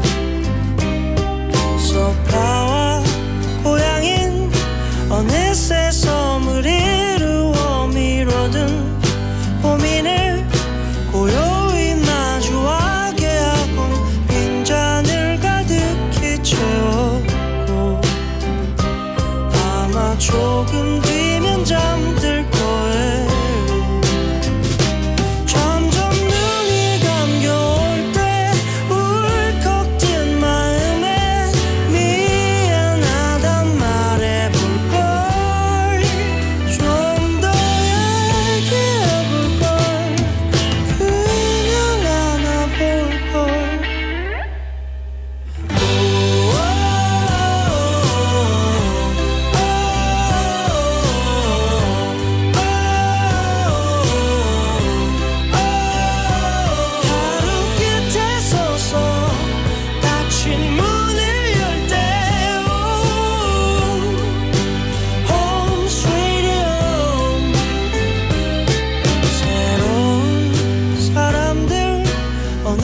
내 나를 반겨주어 낯선 침대로 때로는 몸을 이어가며 빈마음을 달래보려고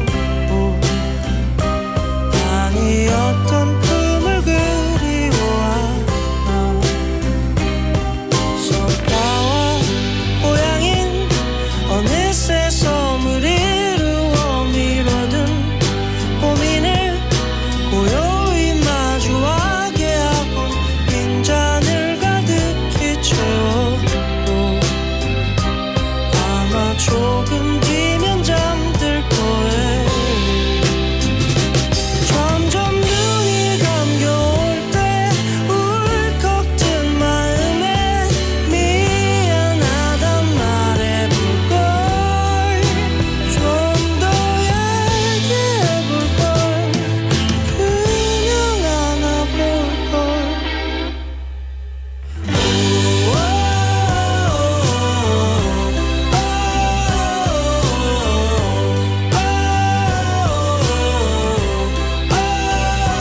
하루 끝에 서서 닫힌 문을 열 때 Home Sweet Home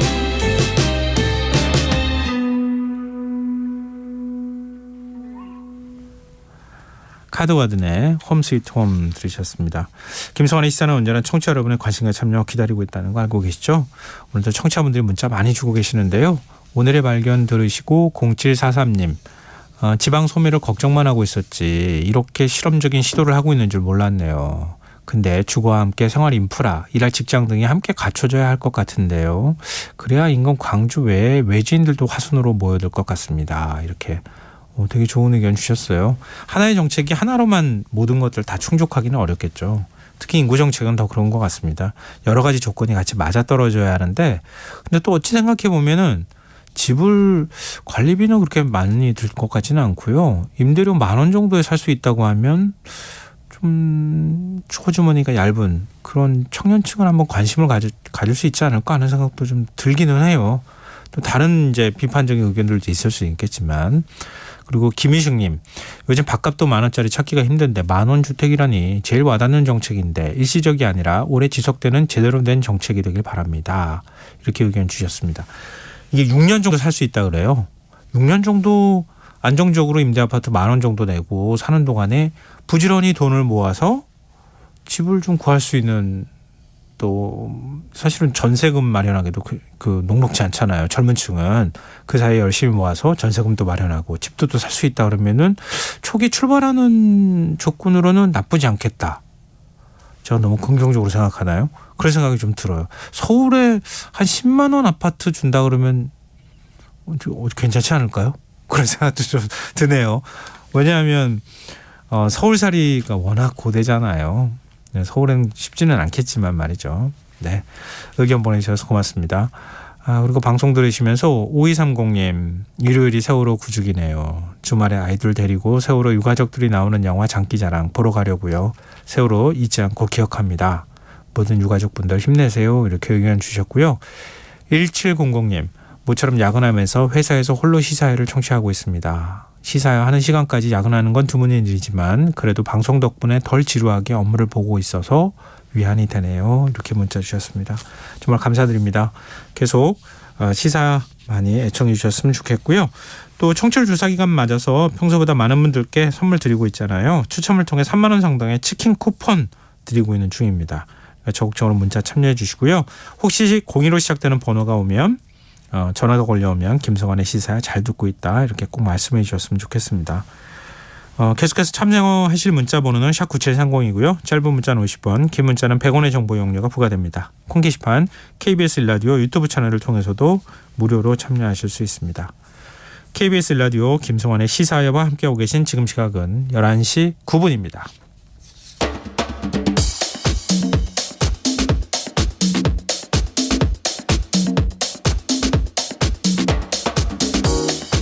오늘 일어난 세상 곳곳의 소식들 당일 배송으로 전해드립니다. 밤참 뉴스 이영경 뉴스캐스터 나와 계십니다. 안녕하세요. 네, 안녕하세요. 네, 서울에 한 임대료 10만 원짜리 아파트 청년층한테 준다 그러면 좋겠죠. 네, 아이고 그 청년층한테만 좋을까요? 예, 부모님들도 행복하실 거고 그렇죠, 그렇죠. 결혼들도 많이 하지 않을까 싶은데요. 아이도 낳고. 그렇죠. 집이 제일 큰 문제잖아요. 그렇잖아요. 그러니까 물어보면 주변에 20대들 그런 얘기 많이 하거든요. 예. 10만 원은 조금 과하다 하더라도. 아이, 월세 10만, 한 50만 원만 되는 한 20평짜리 아파트 아니어도요. 맞아요. 안정적으로만 살 수 있다고 하면 좀 마음이 덜 힘들 겁니다. 예. 평당 막 1억씩 하니까. 그렇죠. 예. 어떻게 시작을 해야 될지 모르는 청년층이 많을 것 같아요. 네. 네. 하여튼 뉴스로 좀 가보죠. 엠폭스 얘기를 계속하게 되네요. 네. 10번째 확진 환자가 또 발생했어요. 대구의 시민 한 명이 우리나라에서 10번째로 엠폭스의 확진 판정을 받았는데요. 이분이 4월 12일 날 본인이 엠폭스 검사를 받고 싶다 이렇게 문의를 했다고 합니다. 유전자 검사를 해보니까 양성으로 확인이 됐는데요. 최근에 해외 여행력이 없어서 지역 전파로 추정됩니다. 이게 이제 제일 걱정스러운 부분이죠. 네. 지금 감염병 전문 의료기관에 이분은 격리가 되어 있는 상황인데 건강은 전반적으로 양호하는 것으로 알려지고 있고요. 지금 확진자의 가족과 일터에서 함께 일하신 분들에 대해서는 자체 격리를 권고하고 있고 접촉의 정도에 따라 3단계로 구분돼서 정밀조사에 들어갔습니다.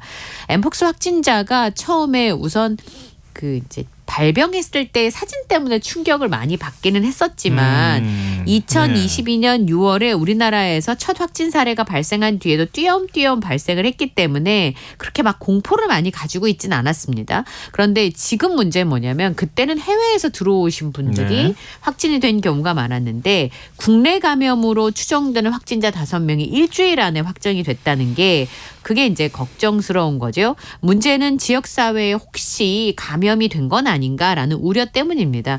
네, 지난번에도 잠깐 말씀드렸습니다만 엠폭스는 감염된 사람과 혹은 감염된 동물의 혈액이나 체액을 통해서만 감염이 되고 닷새에서 21일 정도의 잠복기를 갖게 되는데요. 보통은 발열이나 오한, 부종, 피로, 근육통 등의 증상이 나타납니다.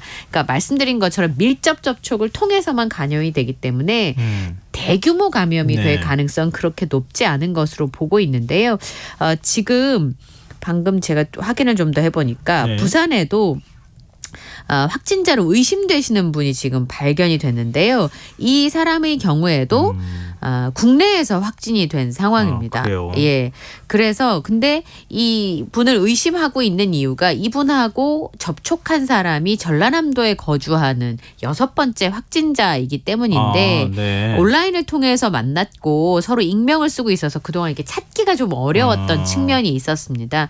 그래서 당장 뭐 접촉자라서 격리한다거나 코로나처럼 그런 상황은 아닌데요. 지역사회 전파 가능성을 좀 주목해서 보고 있습니다.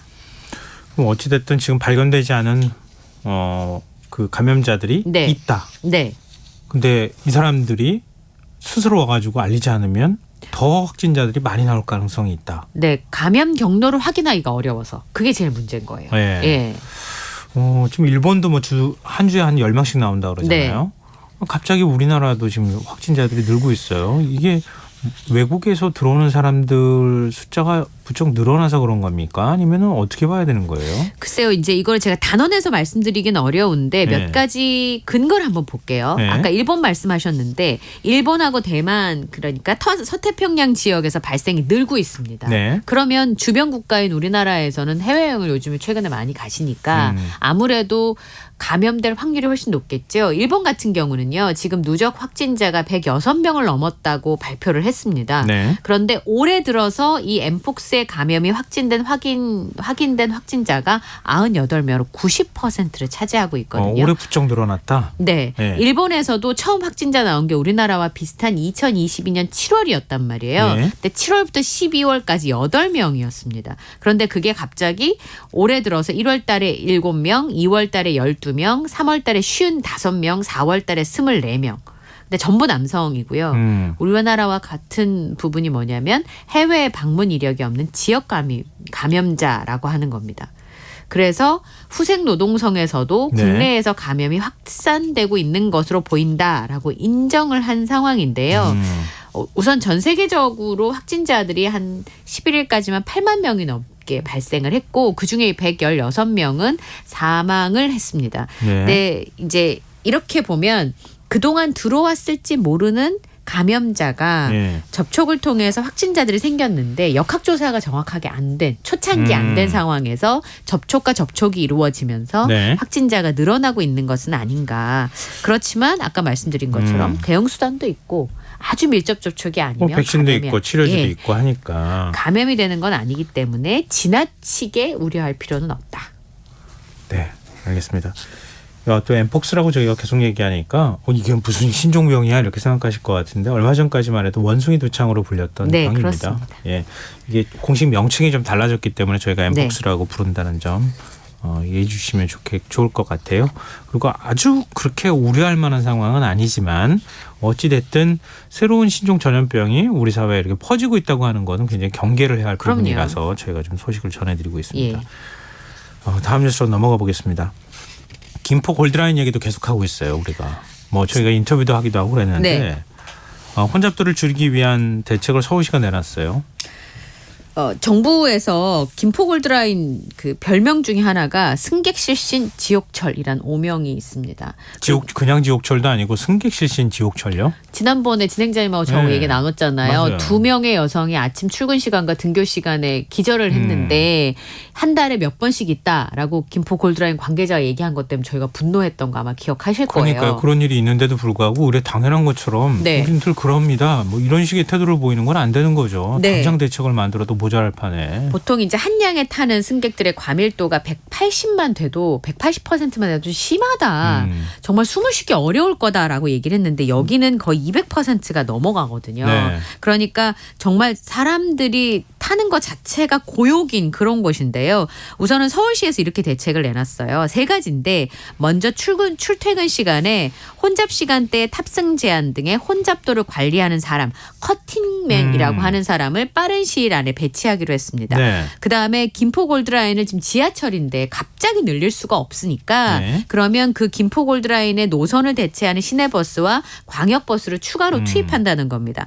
광역버스 3,000번이 6번 그리고 M6117번이 2번 운행 횟수를 늘리고요. 네. 김포 시내버스 중에 70번 노선이 있는데 그것도 증회 요청을 했는데 그걸 수용하기로 했습니다.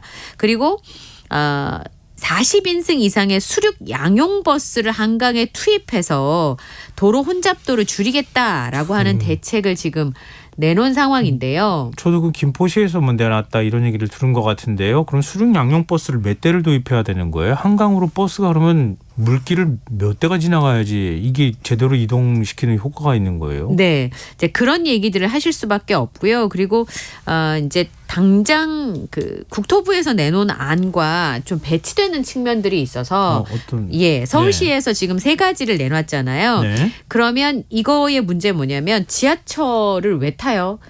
지하철을 타는 가장 결정적인 이유는 약속 시간을 지켜주기 때문이거든요. 그렇죠. 버스는 이게 그 버스 전용 차선이 아닌 다음에는 아침 출근 시간에 막히기 때문에 그 시간을 지켜줄 수 없고 또 버스가 지하철보다 빨리 가야지만 아마 타실 수가 있을 것 같은데요. 네. 근데 이런 서울시의 대책에 대해서 효과가 있을까라고 하는 부분들이 뭐냐면 김포 골드라인의 혼잡도가 231%입니다. 네. 그런데 국토교통부 장관이 와서 보니까 도저히 이거 탈 수 있는 상황이 아니거든요. 그러면 셔틀버스를 무제한 투입을 해서 대체를 할 수 있는 교통수단이 있어야 되니까 네. 거기다가 얘기를 했는데 버스 전용 차로 구간이 필요한데 여기가 네. 서울시 협조가 있어야 되는데요.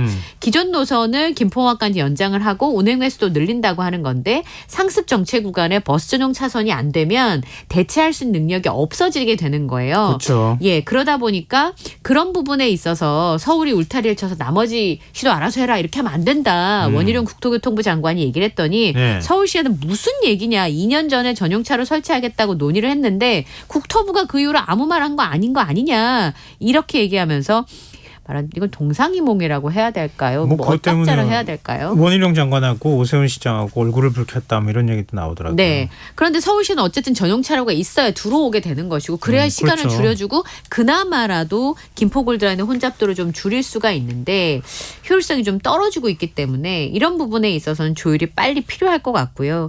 혹시나 다른 나라의 예를 좀 보면 얼리버드 제도라는 게 싱가포르엔 있대요. 그러니까 지하철이 붐비기 시작하는 게 오전 7시 45분 정도인데 네. 그거보다 일찍 타면 요금을 네. 깎아주는 거예요.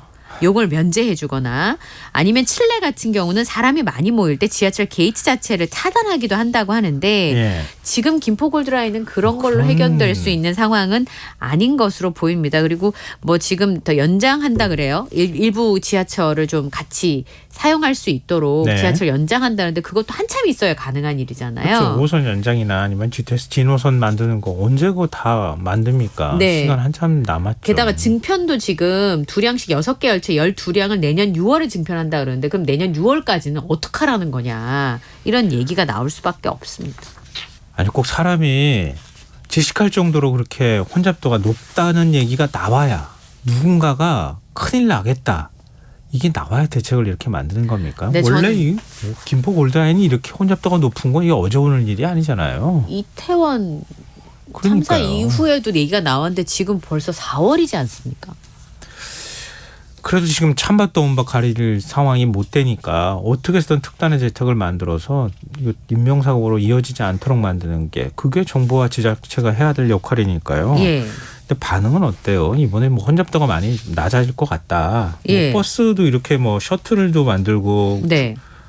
중앙 차로도 만들고 이러면은 좀 많이 분산 효과가 있기는 있을 것 같습니까? 그러니까 이렇게만 돼도 좀 나아질 것 같긴 한데 그렇지만 그럼에도 불구하고 시민들의 입장에서는 출근 시간에는 어쨌든 그게 꼭 시간을 지켜야 되는 측면이 있어서 버스나 버스 전용차례 연장이 효과를 낼까? 거기에 대해서는 사실은 긍정적인 반응은 나오지 않습니다. 열차가 어쨌든 지하철은 정시간에 크게 오차 없이 도착을 하잖아요. 네네. 그러니까 그런 부분들이 문제인 건데 그럼 김포골드라인은 왜 이렇게 됐어요? 가장 큰 게 수요 예측 실패지 않겠습니까? 그렇죠. 예. 네. 그러니까 김포에 20만 명쯤 살 줄 알았는데 50만 명이 사는 네. 거 아니에요? 계속 늘려나갔으니까. 네, 이제 이런 부분들은 한 달에 이용객도 하루에 1,000명씩 늘어난대요, 한 달에. 그래서 지금 8만 명이라고 합니다.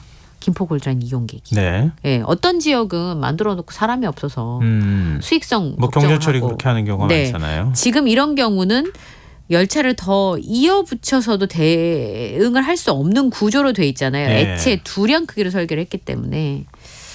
그러니까 아무리 20만 명이 사는 도시라 하더라도 딱 달랑 2량짜리 경전철을 만들 생각을 한다는 것 자체가 좀 상식적으로 이해가 잘 안 됩니다.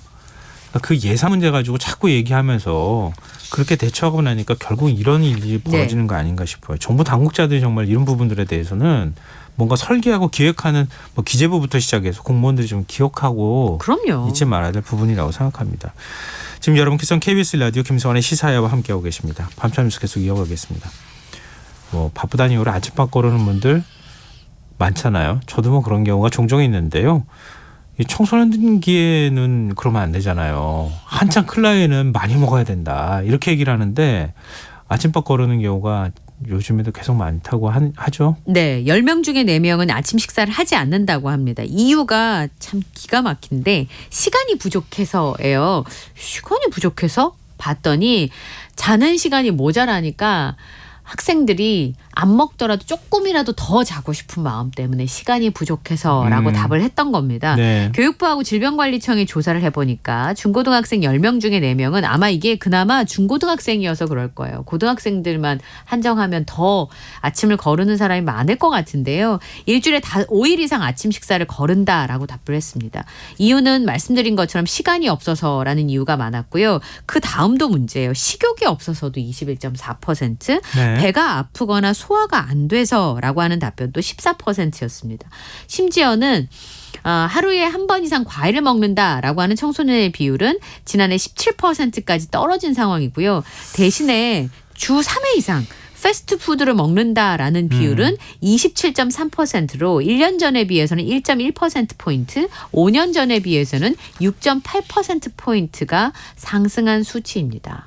좀 안쓰럽네요. 저도 뭐 제 아이가 밥 먹고 가긴 하지만 그래도 제대로 먹고 가지 못하는 게 좀 늘 마음에 걸렸는데 그렇죠. 그 모습을 그대로 보는 것 같네요. 근데 그 담배 핀다고 하고 뭐 술을 마신다고 하는 학생 수가 계속 늘고 있어요. 네. 흡연율이 지난해와 같은 4.5%로 나타났는데요. 네. 이번에 조사를 좀 보니까 전국의 초중고등학교 106개 학교에 92,693명이 참가를 했고 건강행태조사에는 6만여 명을 대상으로 진행을 했는데 작년에 중고생의 음주율이 13%예요. 이 음주율이라는 건 30일 동안 한 잔 이상의 술을 마셨다는 비율입니다. 네. 그리고 코로나19 직전에는 15%에서 코로나가 유행한 이후에는 10.7%로 줄었다가 다시 늘어난 겁니다. 그리고 하루에 평균 음주량이 중증도, 그러니까 남성 같은 경우 소주 5잔, 여성은 3잔 이상 먹는 위험 음주율 학생이 6.1%, 여학생 5.1%로 굉장히 많이 늘었다는 겁니다. 아니, 청소년들 잘 먹이고 잘 재워주면 참 좋겠는데 우리들의 책임이, 어른들의 책임이 큰 것 같습니다. 네. 자, 다음 뉴스로 넘어가 보겠습니다.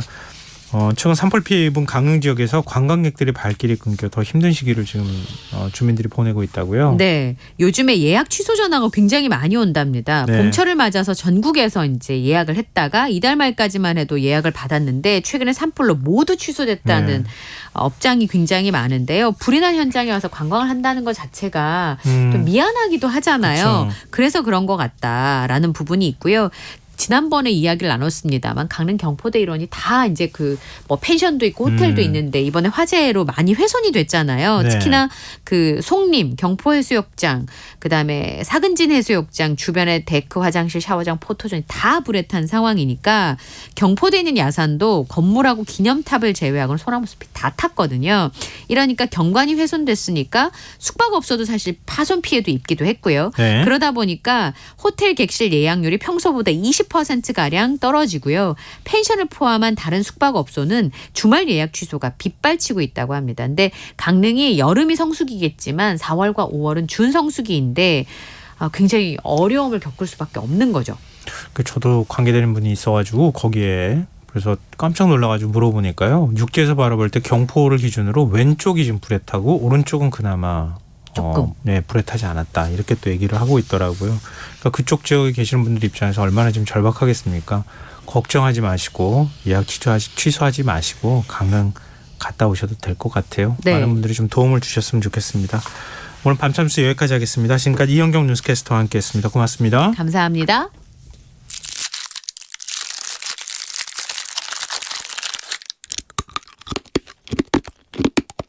잠들기 전 꺼내 먹는 지시갈 사탕. 김성환의 시사야.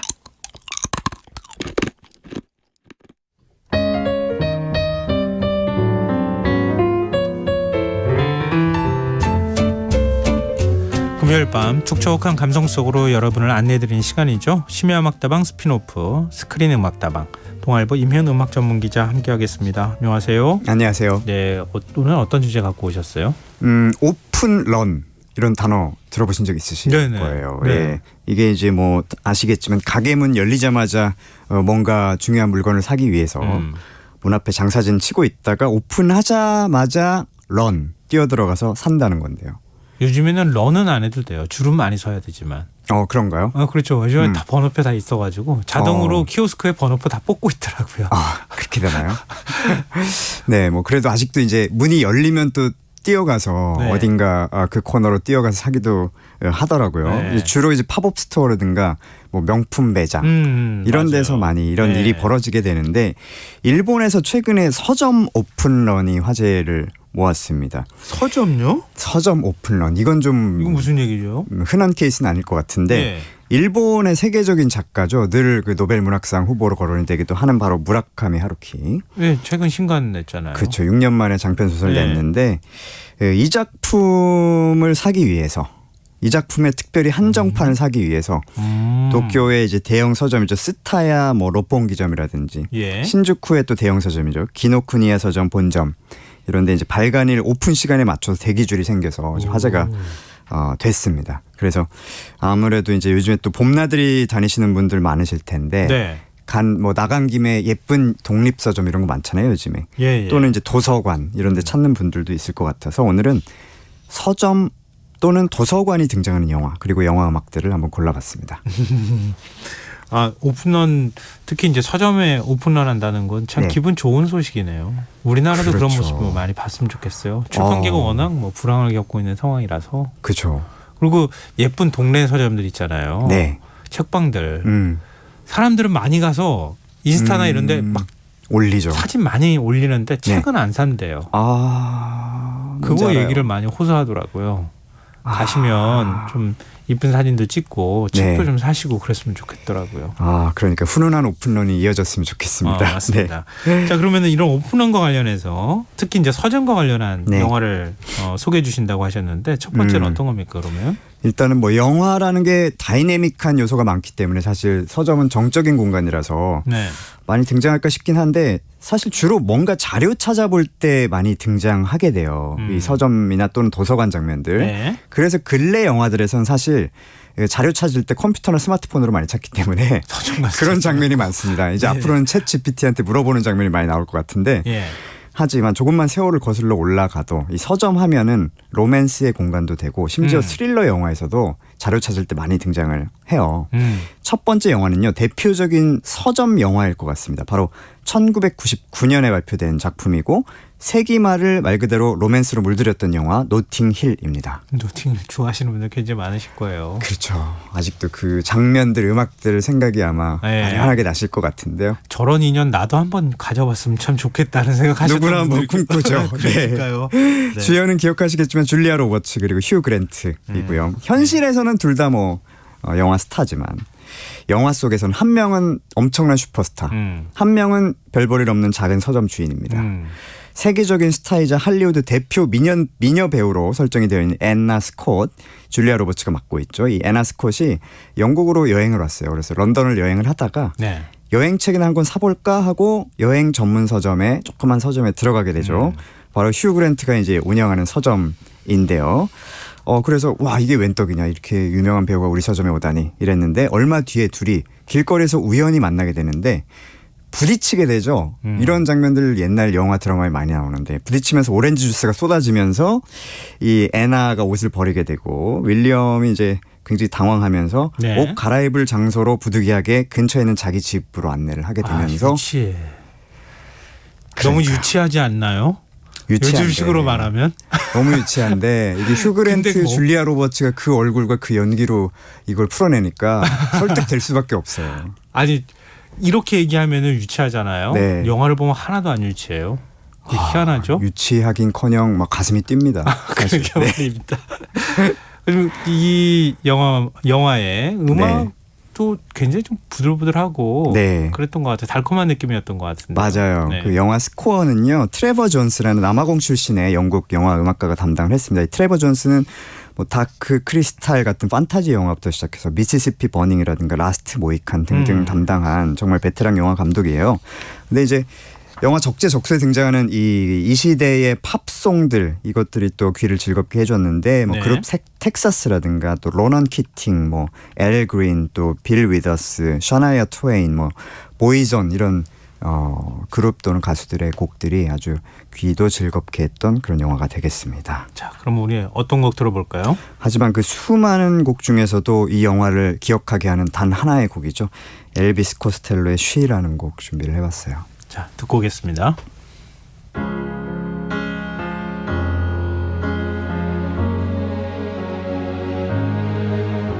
She may be the face I can't forget, a trace of pleasure or regret, maybe my treasure or the price I have to pay. She may be the song the summer sings, maybe the chill the autumn brings, maybe 100 different things within the measure of a day. She may be the beauty or the beast, maybe the famine or the feast, may turn each day into a heaven or a hell. She may be the mirror of my dreams, a smile reflected in a stream. She may not be what she may seem inside her shell.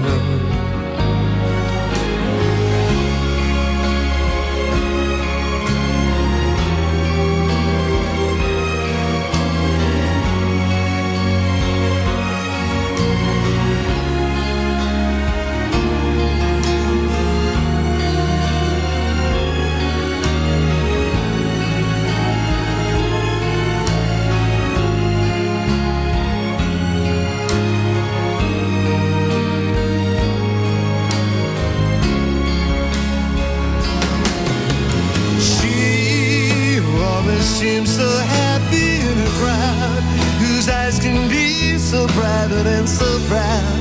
No one's allowed to see them when they cry.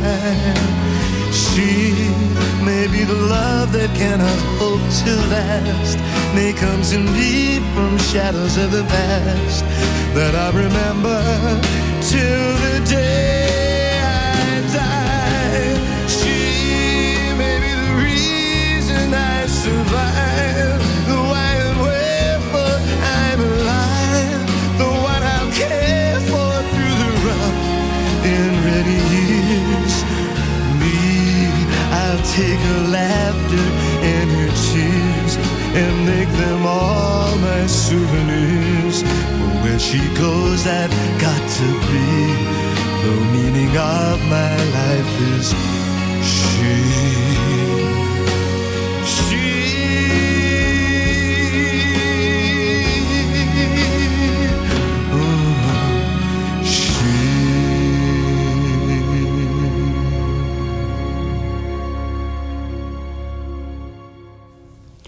영화 노팅힐 OST 가운데 엘비스 코스텔로의 She 들으셨는데요.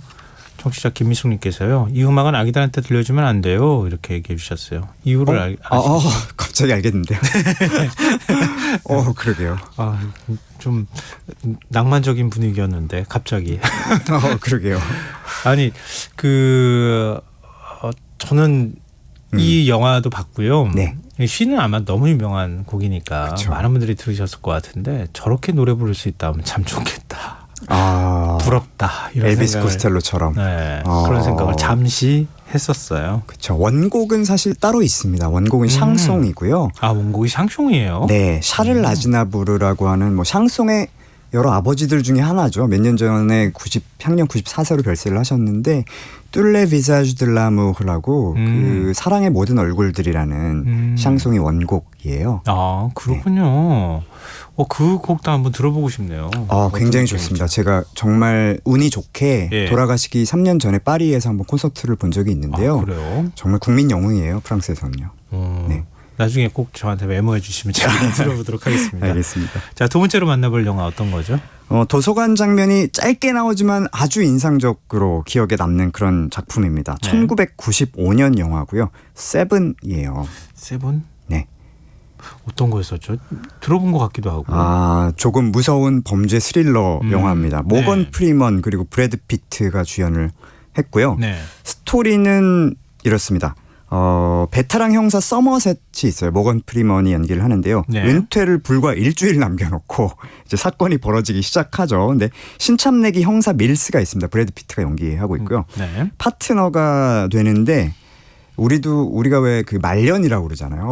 그냥 빨리 쉬고 싶고 이제 은퇴해서 뭐 하고 살지 뭐 이러고 있는 대충 하는 그런 레임덕식인데 기괴한 살인 사건이 잇따라 발생을 하게 됩니다. 성서에 등장하는 7대 죄악. 이 영화 제목이 세븐이잖아요. 7대 죄악, 즉 탐식, 탐욕, 태만, 욕정, 교만, 시기, 분노와 관련된 살인이 차례차례로 벌어지게 되고요. 이 용의자를 추적하는 과정에서 이 7대 죄악이 등장하는 책들의 도서관 대출 기록을 토대로 해서 이 범인을 추적하는 그런 장면이 나옵니다. 약간 미스터리한 느낌인데 음악도 좀 그래요?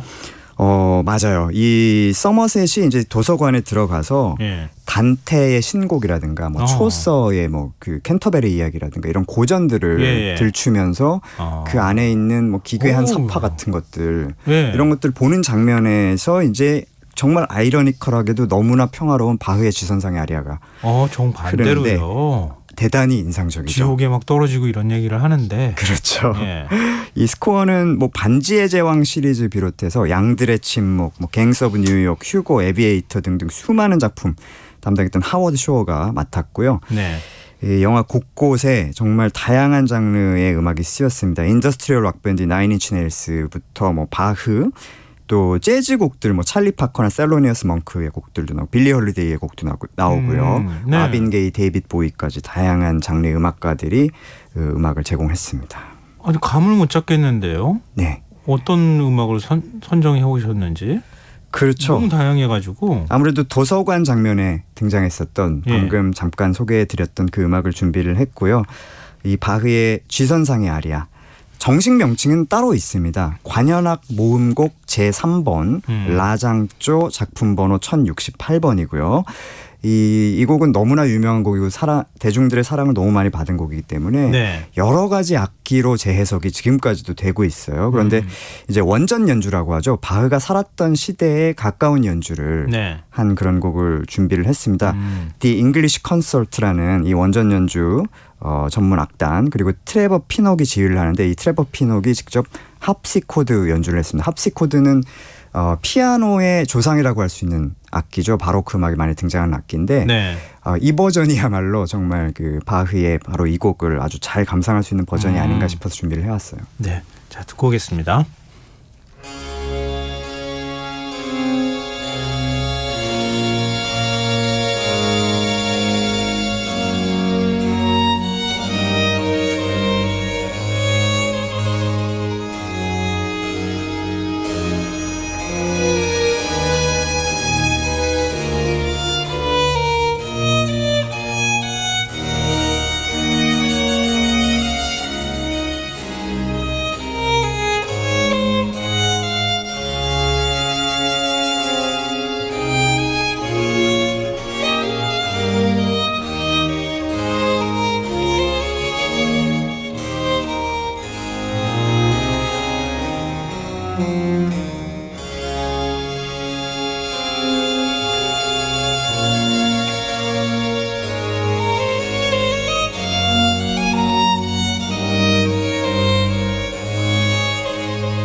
영화 세븐 가운데 바흐의 G선상의 아리아 잉글리시 콘서트 버전으로 들어봤습니다. 네. 굉장히 마음이 이렇게 평온해졌어요. 평온해지죠. 네. 그러나 세븐 영화를 보시면 평온해지지 않습니다. 그러니까요. 네. 네. 그게 또 매력이죠. 마지막 세 번째 만나볼 영화는요? 네, 도서관 하면은 보통 뭐 시립도서관, 구립도서관 뭐 이런 공공도서관들도 생각이 나지만 네. 또 도서관이 있는 장소 대학이죠. 학교 도서관 이런 것들 떠오르게 마련인데요. 네. 기숙사, 강당, 도서관 이런 곳들이 주요 무대로 등장하는 영화가 있습니다. 바로 2001년 작품이고요. 해리포터와 마법사의 돌. 그러네요. 네. 네. 근데 사실은 도서관은 영화에 많이 나오죠. 네. 갑자기 책이 확 떨어진다거나 저쪽에서 이렇게 책을 넘겼는데 저쪽 상대편의 얼굴을 이렇게 그렇죠. 같이 딱 눈을 마주친다거나 네. 이런 장면들로 많이 나오기도 하고 네. 도서관에서 뭔가가 좀 무서운 느낌도 있잖아요. 약간 어두우면 그런 느낌도 있죠. 네. 네. 여기는 이제 마법이 이루어지는 공간. 마법의 공간이죠. 그 중에서도 해리포터 시리즈의 이제 1편이었죠. 마법사의 돌이라는 작품이고요. 뭐 스토리들은 다 아실 것 같습니다. 데니얼 레드클리프가 주연을 한 해리포터죠. 원래는 숙부와 사촌 밑에서 정말 갖은 구박을 당하던 해리포터가 11살 생일을 맞아서 기이한 초대장을 하나 받게 되고요. 호그와트 마법학교에 입교를 하면서 벌어진 이야기입니다.